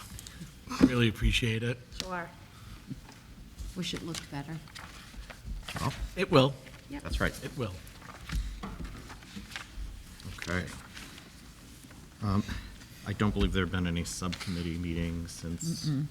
Okay. Okay, just a reminder, we have the MASC workshop for roles, responsibilities, and ethics this Saturday at 9 a.m., correct? Or is that in here or in the conference room? Here. Here? I believe it's here. Okay. But I haven't seen the posting. I haven't seen any posting for it. Oh, is that the posting? This is the Wait, po- let's yep. see it. It's It in the says library. yep, okay. Yep. Okay. And then we Oh, have, while we're on the topic of workshop, yep, I was gonna wait till the end, but, about a superintendent evaluation workshop. Do we want to add that? And also, well, that's a twofold question. So do we want to do one with the software called SuperVal? Do we want to do it with the SuperVal and MASC? Like do a, so that way you can see the software and then have someone from MASC talk about it? what do you think? I think it would be helpful. We have a lot of new people. Okay. Sounds good to me. Okay, I'll set it up. You're on it. I'm on, Thank you. like flies on flypaper.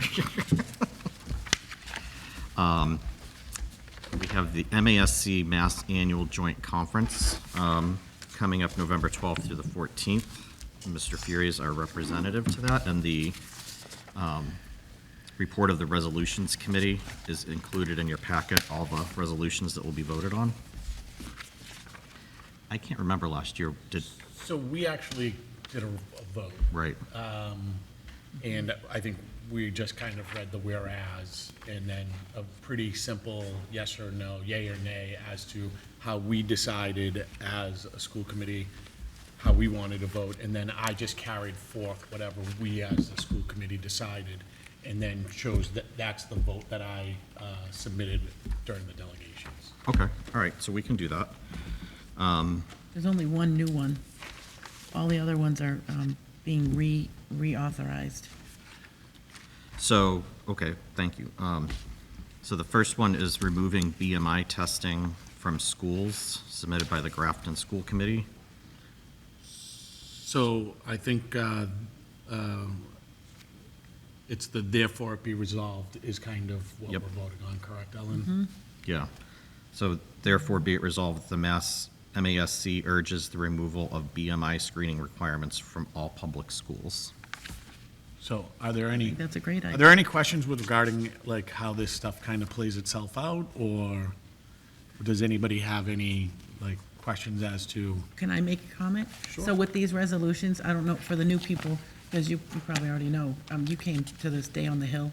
So there's a Day on the Hill in either April or May, sometimes it's April, sometimes it's May, and where where the MASC, whoever, any school committee member and superintendent can go to the Day on the Hill, and we listen to people from the state reps and state senators, they come up and speak, and then also we hear people from MASC speak, and then we meet with our respective legislators, and we bring these resolutions with us to go and try and speak about them, explain why they're important, that kind of thing. So I don't know if we want to have discussion prior to vote, or if we just want to go to vote on this stuff, or? I don't know. I think we should vote on the first one separately and vote on all the other ones. Well, what does Well- everybody else think? I think we should vote on each one individually. Okay, fine, that's good with me. Okay. So, let's just do discussion first. Sure. Okay. So any thoughts, concerns, questions? So I would say on this first one, this is not a requirement. You're allowed to opt your student out, and that there's obviously pros and cons for each. I would say that there's a lot that can kind of, reading here, that can allow you to decide one way or the other. My only opinion would be if we could help one student or X number of students, or allow the parents to get this information. I don't understand why we wouldn't want to afford the students or the parents an opportunity to maybe correct some of this stuff. So that would be my opinion on this. I feel like this is the school's job should be to educate around healthy lifestyle habits, but it's the parent and child's relationship with their family physician that should be handling the measurement of it, and, it just doesn't seem like that should fall on the school. I would agree. And I think this, well, I'm just gonna throw this out there. So in like urban districts where they see probably less students go, like a poor area where they see less students going to the doctors, where, as in like a rural or suburban district, probably more students going to the doctors.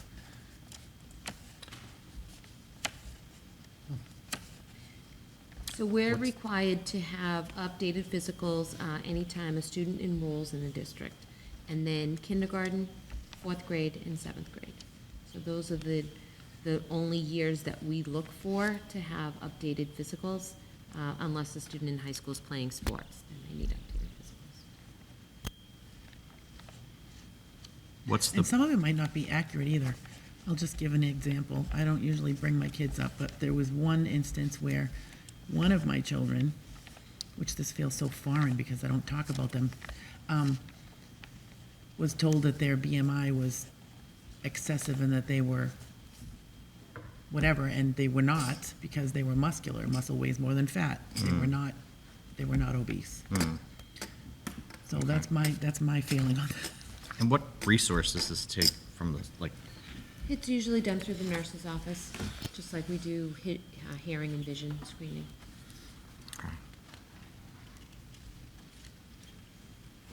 I'm in favor of it. Okay, so do we want Being to just go to the, therefore it be resolved and be it further resolved, and then just vote yea or nay? Yeah, so there, Or any more discussion, I guess? yeah, I'll read. Therefore, be it resolved that the MASC urges the removal of BMI screening requirements from all public schools. Be it further resolved that MASC urges the express banning of BMI screening in all public schools. Any other discussion? Not. I think we'll just do individual. Yeah. So I'm in support, or I'll make a motion, So or I'm you're sorry, yea. I'll enter, Go ahead. I'll entertain a motion that the school committee support the resolution to remove BMI testing from schools. Do you want to do roll call, or do you want to just vote? Well, I want someone to make a motion. So moved. Okay, second? Okay, any further discussion? All those in favor? Aye. Aye. Any opposed? One, okay. So that motion passes. And now the next ones are reauthorization of previously approved resolutions. So the way this works is it's a cycle. Just because we vote this way, we bring that vote forward to MASC, it's like a 3 to 5 year cycle before any of this stuff finds its way to the day of the Hill.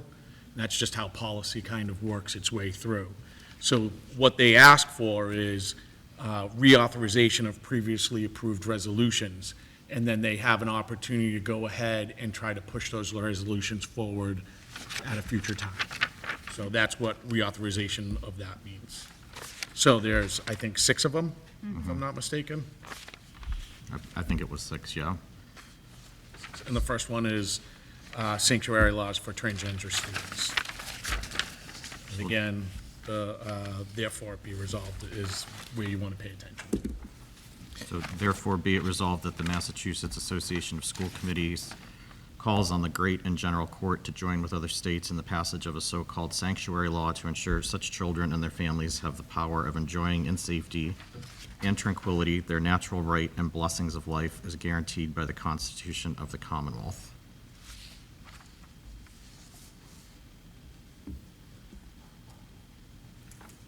Oh, and then there's the rationale too. I can read that too.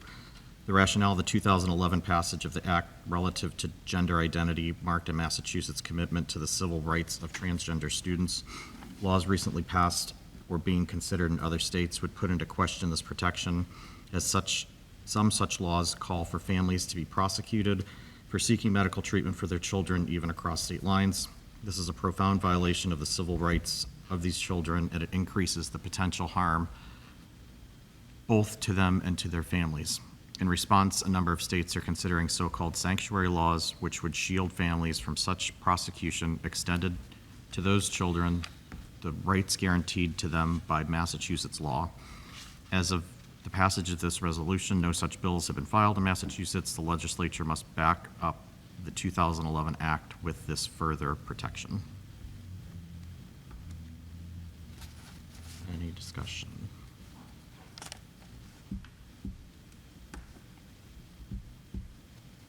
Okay, so I would entertain a motion, well, I don't know how somebody wants to make a motion, because entertain a motion to recommend or not recommend? Recommend. Okay. Do you want to make the motion? You make a motion to support the resolution? Yep. Yes. You just said it. So I'll entertain a motion to support the resolution. So moved. Okay. Second. Any further discussion? All those in favor? Aye. Any opposed? One, okay.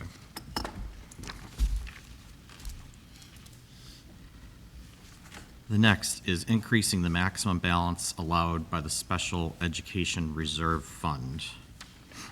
So therefore be it resolved that the Massachusetts Association of School Committees calls upon the Massachusetts Legislature to amend Chapter 40, Section 13E by deleting 2% of the annual net school spending and by inserting the following: 5% of the annual net school spending. Rationale: current prices for special education day programs in Massachusetts collaborates can cost a district between $50,000 to $70,000 per student, and private provider day programs can cost districts, they don't list, well, we know it's a higher price. Yep. These prices do not include the cost to transport the student to these separate settings, which is part of the overall price and can fluctuate in cost. Private residential special education settings can cost a district between something per student. The 5% cap would allow for deeper investment of the municipality's own monies towards preventing mid-year budget crisis and positioning the school district to have the ability to provide an appropriate public education in the least restrictive setting to all students. The 5% cap would also allow reserves to grow to a sustainable level, which hopefully would not be wiped out by a single year of special education-related expenses. Discussion. I move that we support the resolution. Okay, we'll do discussion after. So there's a motion to support the resolution, Second? and there's a second. Discussion. Obviously, this is something that's impacted our district over the course of the years and so forth. So it's something that we want to be mindful of. If there were a concern of mine with regards to allocating a different percentage from special ed, which they're proposing going from 2 to 5, that's going to be 3% less funding available. Before the principals leave, I just want to say thank you for all your hard work. Oh, thank you. Thank you. So much for Thank the you. discreetness. Thank you. I was thinking the exact same thing, Peter. These, we've talked about multiple times in budget meetings. These are unfunded mandates yeah. pushed down from the state. Correct. And that's where the funding needs to come from, not from our general fund. I think this is something different, though. This is, if we want to establish a special ed reserve fund, which we have, right now, it only allows us to put 2% into that reserve fund. This will allow us 5%. to put up to 5%. Right. So Which, if we have a budget surplus in a certain year, right, at the end, we could It put might that- happen. budget surplus. Never say never. We could allocate that. Well, we did, I mean, we put 90,000 in this year. Right. Yeah. You allocated that money earlier. Right. In an earlier meeting to something else. Right. But you can only allocate the sped money. Sped, when you have special education Yes. money, you have to put it in the sped reserve. You can't just take regular money and put it in a sped you reserve. You can? Okay. It's like a forced savings. Right. Right. I mean, I get it. I think supporting it, it's the wrong message, and the state needs to step up and solve My that. concern is the more that, you know, the more that the out-of-district organizations understand that there's more money available, the more they will start to charge. Good point. Any further discussion? I'm interested to hear what John, as the business administrator, has to think, what thinks about it. Personally, I would support the resolution. I would also be interested in what Mr. Phelan has to say. So I think, you know, I support the resolution in the sense that the town can then move that money into that reserve, right? To your point, Mr. Fury, I think those programs are going up anyway. They're going up in those costs. What this does by putting it into that reserve allows us mid-year, because there are programs that the state has a vehicle for them to increase their cost through restructuring of their programs, and they put in through OSD a pricing increase. Sometimes we're getting hit with that pricing increase in November, and we didn't budget for that in November, not knowing that this pricing increase was coming through. So that allows in that reserve for John and I working together to say, hey, you know, this student's already in that placement. Can we get that funding without, you know, bankrupting the budget, Frank? I also agree with you that My concern the is. state should have Yep. some of that. Right, and it's a more than 100% increase is what they're looking for. Right. The state needs to regulate the way that they're charging. Well, the state actually does regulate Well, they don't do a what good job. what the private. Through OSD. Through the Operational Services Division. It's just how much do they regulate? I mean, price increases need to be approved by the state, need to be approved by the Operational Services Division. So it's not like these places can just increase to whatever they want, whether there's a lot of analysis or scrutiny. There's other industries in this state that have to go before, with regards to increases, and it has to get approved by other boards. I've yet to see any of those boards ever push back. No, I agree with you. Yeah. Do we often find our special education reserve underfunded? Well, We just started it, though. So we started our special ed reserve fund 4 or 5 years ago. yeah. We, so in fiscal year '25, we had a balance of about 206,000 in that special ed reserve fund. We took that money into the operational budget because of the increase in the costs of special ed last year. But at the end of the day, we had a surplus at 90,000, so we put 90,000 back in. So we've only used it once, but it's a nice Right. cushion to have if you can afford to put money in that for unexpected price increases, or, I mean, if we have a family move in. Absolutely. That has a residential tuition of $400,000, it's nice to have that reserve.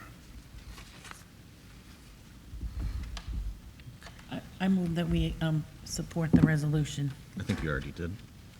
Oh, Aaron second, so we were in discussion, so now we'll take votes. it was a So lengthy discussion. it was. So votes in favor of supporting the resolution? Aye. Against? It passed. It passed. Okay, the next one is membership on the Board of Elementary and Secondary Education. Thanks for your input, Mr. Phelan and Mr. Shea. That's right. Thank you. Yep. Therefore, be it resolved that the Massachusetts Association of School Committees calls for the enactment of legislation to repeal the provision of Massachusetts law that prohibits practicing educators and sitting school committee members from serving on the Board of Elementary and Secondary of Education. Be it further resolved that the Massachusetts Association of School Committees calls for legislation to reconstitute the Board of Elementary and Secondary Education by including members with expertise as licensed educators and members with expertise in public school governance.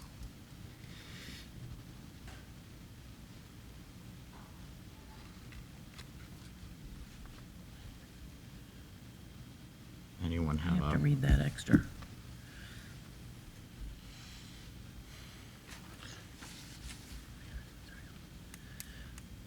Be it further resolved. Did you read the be it further resolved yet? Mhm. Be it further-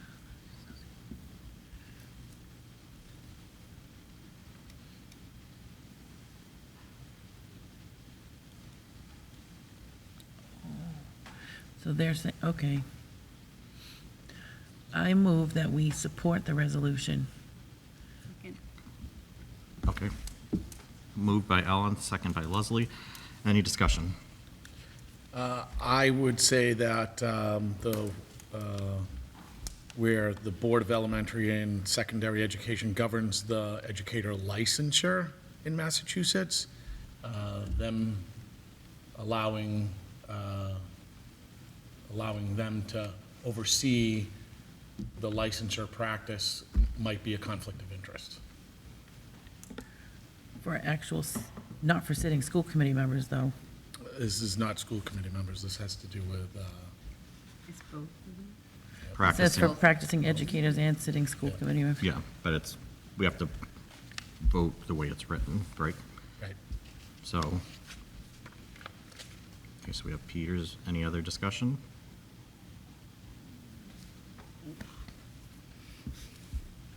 Okay. Maybe, I'm gonna guess and say, I can't speak for the Arlington School Committee, they put this out there.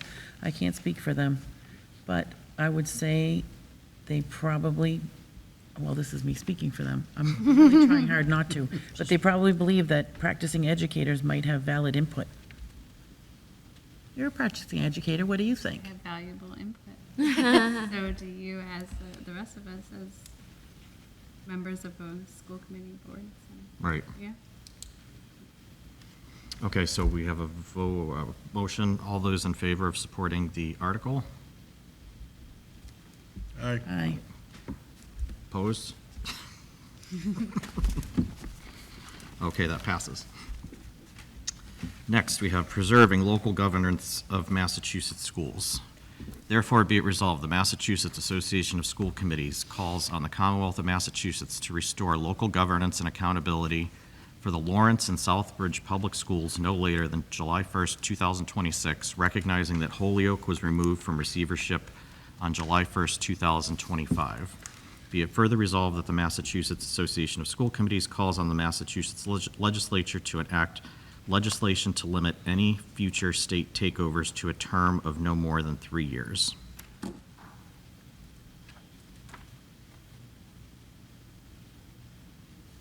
I'll make a motion. Okay. To support? Yep. Okay. Is there a second? I would hope that the future takeover would not last more than 3 years. That's crazy. Do we have a second? Second. Okay. Discussion? I see if it's still not, if the school district still isn't straightened out after 3 years, though, why would you limit the state from, I mean, look at what's going on budgetarily in Brockton. I don't know how they're going to figure that out. So.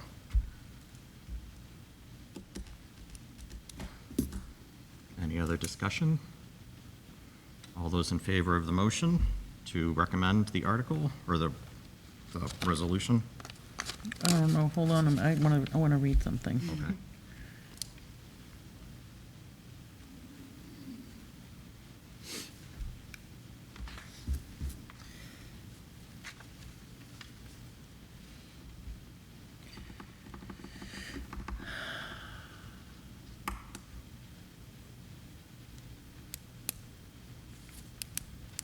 Okay, you can go ahead.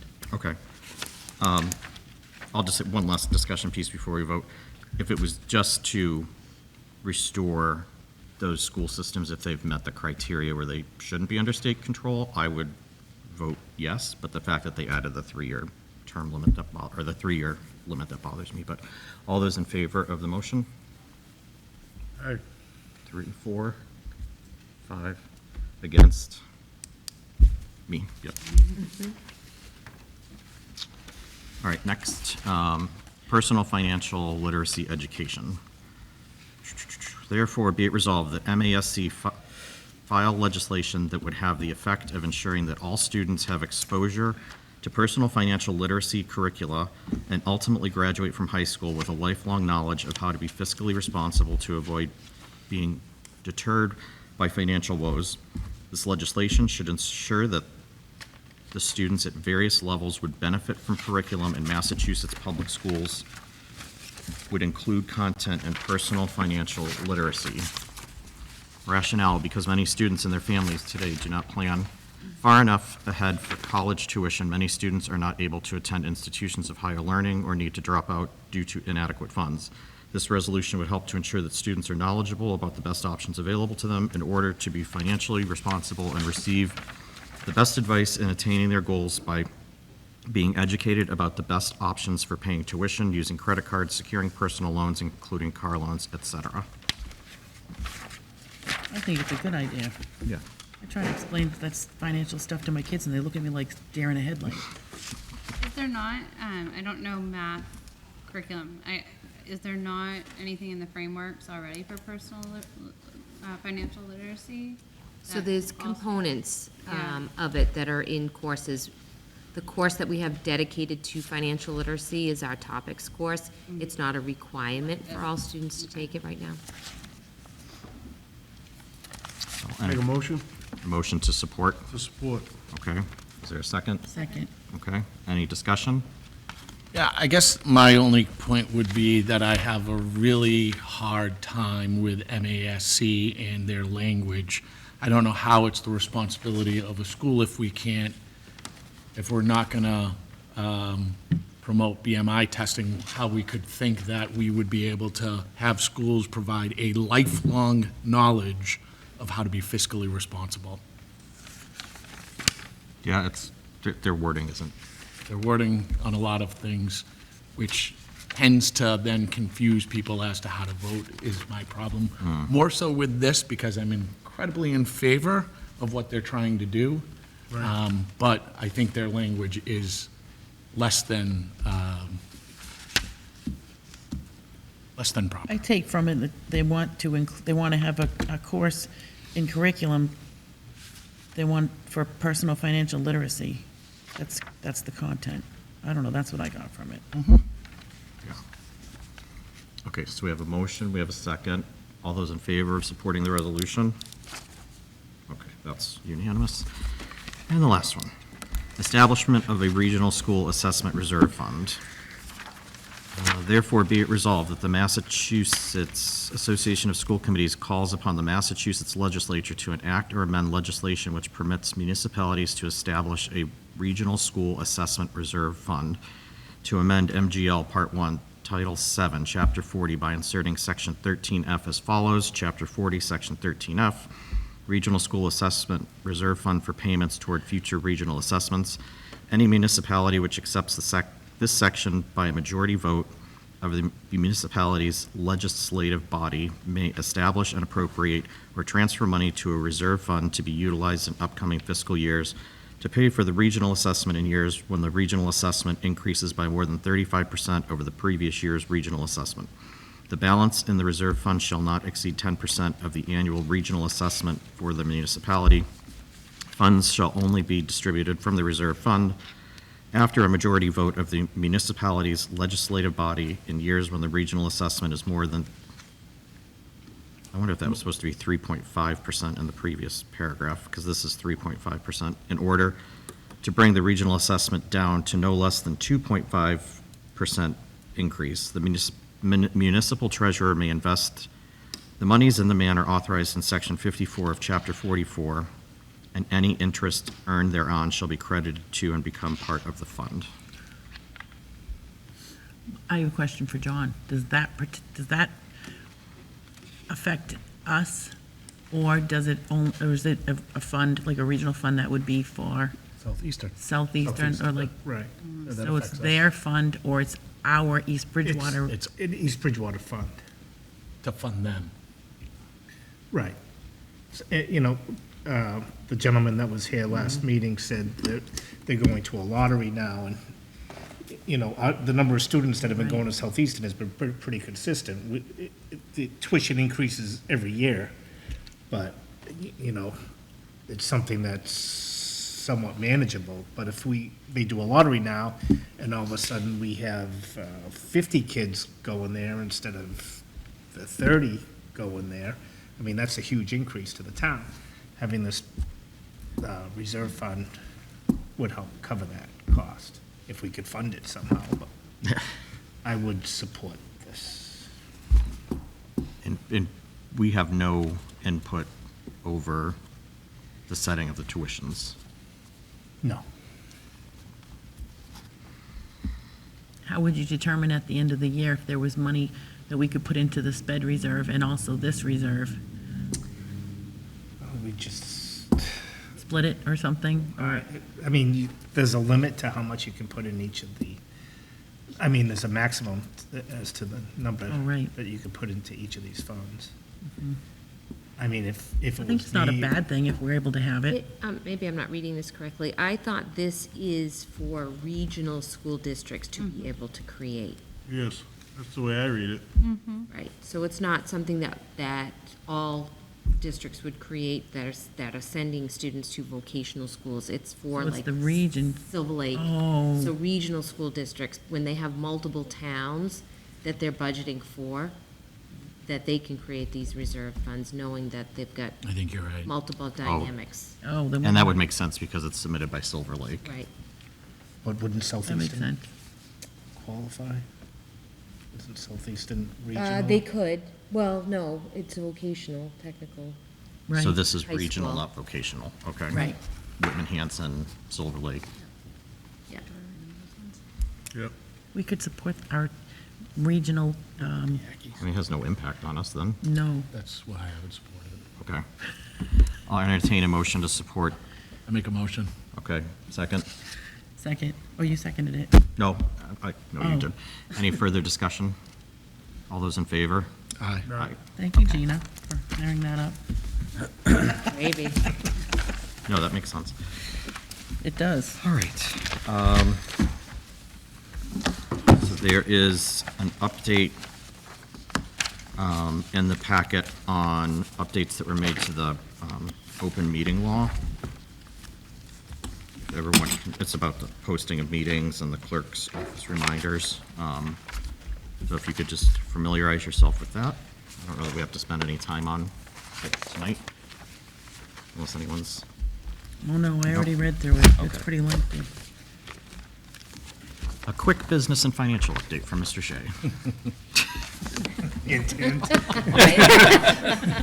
Everything's great. That's it, all's good. All right, 2 pages I handed out prior to the meeting. First page is the status of the operating budget. The non-salary line of our budget, we have a budget of 5.7 million.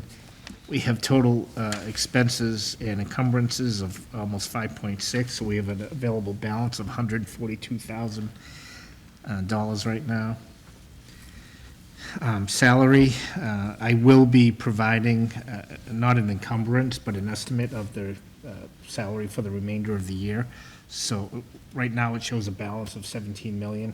Obviously, that is the available balance, but I will be modeling, like I've done in prior years, how much would be encumbered to give you a true idea of what our available balance is.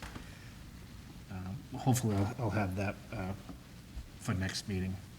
Busing, we have a negative available balance of $62,775. So a couple lines that I've added, school choice revolving. We allocated $250,000 to the budget this year. We have not used any of that yet. Busing fee revolving for the last couple of years. The increase in the busing fees we've used to cover the overage in the busing line, the $62,000. Circuit breaker revolving, I budgeted almost 1.5 million in the budget this year. A couple weeks ago, I sent you out the amount that we will be receiving. It's higher, a little higher than 1.5 million, so that's good news.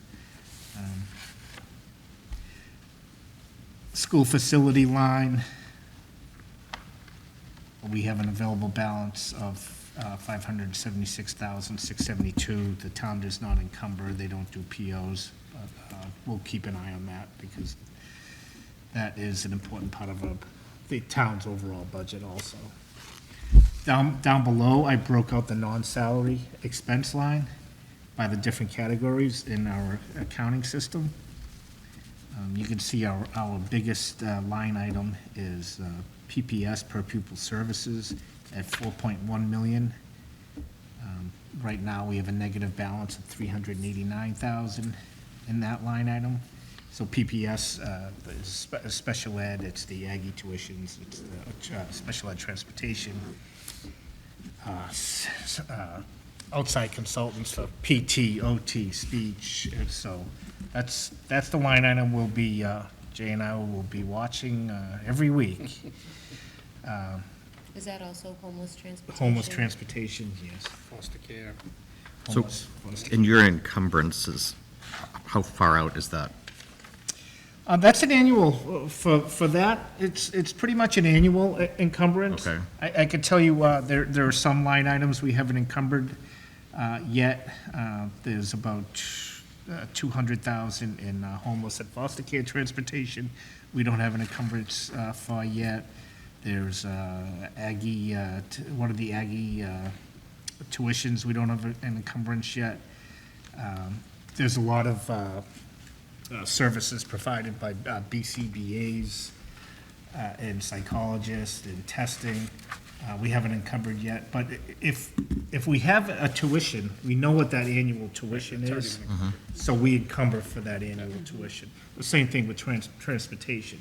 So for a lot of the big ticket items, we have the full year encumbrance. Okay. Okay. Thank you. So I feel pretty good about where we're at. I'm happy that the circuit breaker came in higher than well, happy but not happy. That came in higher than what was budgeted. That should give us a little bit of a cushion in case something unexpected comes up. But at this point last year, I feel better this year than I did at this point last year. Any questions for Mr. Shea? The second page is just an update of the revolving funds. We receive, circuit breaker, we receive quarterly. We received the first circuit breaker payment. You can see that's why that is $500,000. School choice, consistent, athletic revolving. That will drop down during the year. We'll be using all those funds. School building rental, we're starting to receive a lot of the dance recitals and a lot of the usage, so you can see that is up to almost $40,000 right now. Everything else is I feel pretty good about in the revolving funds. Looks good. Thank If you. you add one more year to this, it's going to be microscopic. Yeah, well, I'd like to keep that last year to show at one point. You mean the negative. 2014? How you've really It's turned like it the around. bane of my existence. How you've really turned it around. Is it usually Well, it like wasn't that? me. I wasn't, was I here? No, you weren't here in 14, but I was. That's when I got elected. I was here in 16. Maybe we should start from 16. We can make the print a little bigger, so we don't need, 14 was a bad year. yes, it was. Okay, next, there's a printout detailing, giving information that the state Senate passed legislation to make school cell phone free. And it's on its way to the House. It's on its way to the House, and then there's if it passes, there's I think, a 180-day time frame for DESI to model guidelines, so fun I times. think it's going to end up passing. Yeah. I think this, I think one of the principals alluded to cell phones earlier on. I think this is us trying to let the community know that this is coming Down the pike. Train tracks. This is not of this local school committee's doing. The state, a lot more than just the state. I think the Surgeon General has even commented on this type of stuff. So The people that are working on it, Senator Jason Lewis, he's the Senate Chair of the Joint Committee on Education, and Karen Spilka. There's some good people working on this. She's the Senate President, Spilka for her. So I think we just want to make sure that we're communicating to the community that this is in the works. It's also, I think it's important that they know, but it's also, we may need to change our policy of bringing your own device also. Because right now, I mean, if this policy goes into effect, a student could bring their own device and have, that would bypass our Wi-Fi. which would allow them to have cell phone service. So when you say bring their own device, If they bring their own laptop, you so in mean? other words, we would just say it's not, they're not allowed to use their own device. Can we block their own, is there a way to block their, Not when they're not on our Wi-Fi. don't they have to be on our Wi-Fi? They're on our Wi-Fi, but they can use their device without our Wi-Fi. They can? Do they have data on their laptops? iPads. Oh, It could. Right now, they're using Yeah. they're using the hotspots on their cell phones, but cell phones won't be allowed, but it's just, I think the more we get out to parents, so it's not a shock like busing. Well, that's kind of what I'm trying to, it's exactly why I wanted this inserted in here, is because we need to get ahead of communicating this to parents that the state is enacting legislature on cell phone policy, and we'll have to adapt our policy accordingly. So this MCAS policy newsletter, is that something that we could post on Parent Square so they could see it? you mean this? You mean Yeah. about the cell phone We'll thing? probably pull information just because we'll want to keep it to a limit Sorry. that people will read. Yeah. Yeah. Or I was gonna say, I know that the central school does a newsletter. I don't know if the Mitchell school does as well, but maybe the principals can put a little blurb in the newsletters too. I can try and find out when the House might be voting on it, try and give us a time frame. And we'll have an idea of when it's gonna go to Desi. Yeah. Thank you. Hopefully it will be a next year problem. It will be. They're talking Probably. about implementation of September 1st, 2026. Okay. And hopefully they fund. Yeah, yeah. Right? Hopefully, but you know those unfunded mandates. They're famous for them. Okay, next we have the MASC policy newsletter that goes over some updates.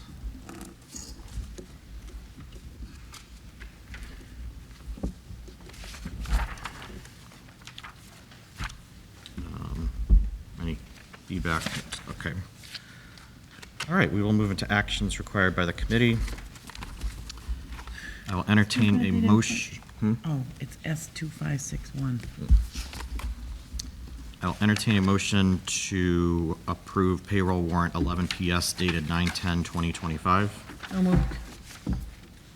Is there a second? Second. Any discussion? All those in favor? Aye. Abstain? Entertain a motion to approve payroll warrant 13 PS dated 9/24/2025. So moved. Second? Thank you. Any discussion? All those in favor? Aye. Aye. Abstain? Actions required, or I'm sorry, entertain a motion to approve accounts payable warrant SW #12 dated 9/17/2025. So moved. Second? Any discussion? All those in favor? Aye. Entertain a motion to approve accounts payable warrant SW #14 dated 10/1/2025. So moved. Second? Any discussion? All those in favor? Aye. I'll entertain a motion to approve the school committee meeting minutes from July 15th, 2025. So moved. Second? Any discussion? All those in favor? Aye. Entertain a motion to, I can do these as a group. I don't think I have to do them. I was gonna ask you. We just abstaining. Yeah. I have one I gotta abstain from too. Oh, you do? Okay, all right. I'll do them individually. Entertain a motion to approve the July 28th, 2025 school committee meeting minutes. So moved. Second? Any discussion? All those in favor? Aye. Aye. Abstain. Okay. Crystal and Leslie abstained. Entertain a motion to approve August 5th, 2025 school committee meeting minutes. Make a motion. Accept. Aaron made the motion. Second. Any discussion? All those in favor? Aye. Aye. Aye.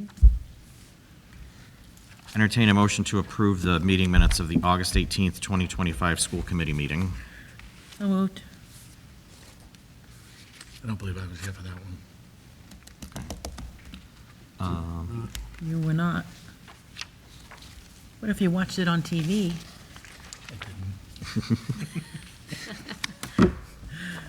You were not here. I wasn't here either. This is the first meeting where. Yeah. Yep. Is there a second? Did you watch it on TV? I'll second. Okay. Good. Any discussion? No. All those in favor? Aye. Aye. Abstain. Abstain. Okay.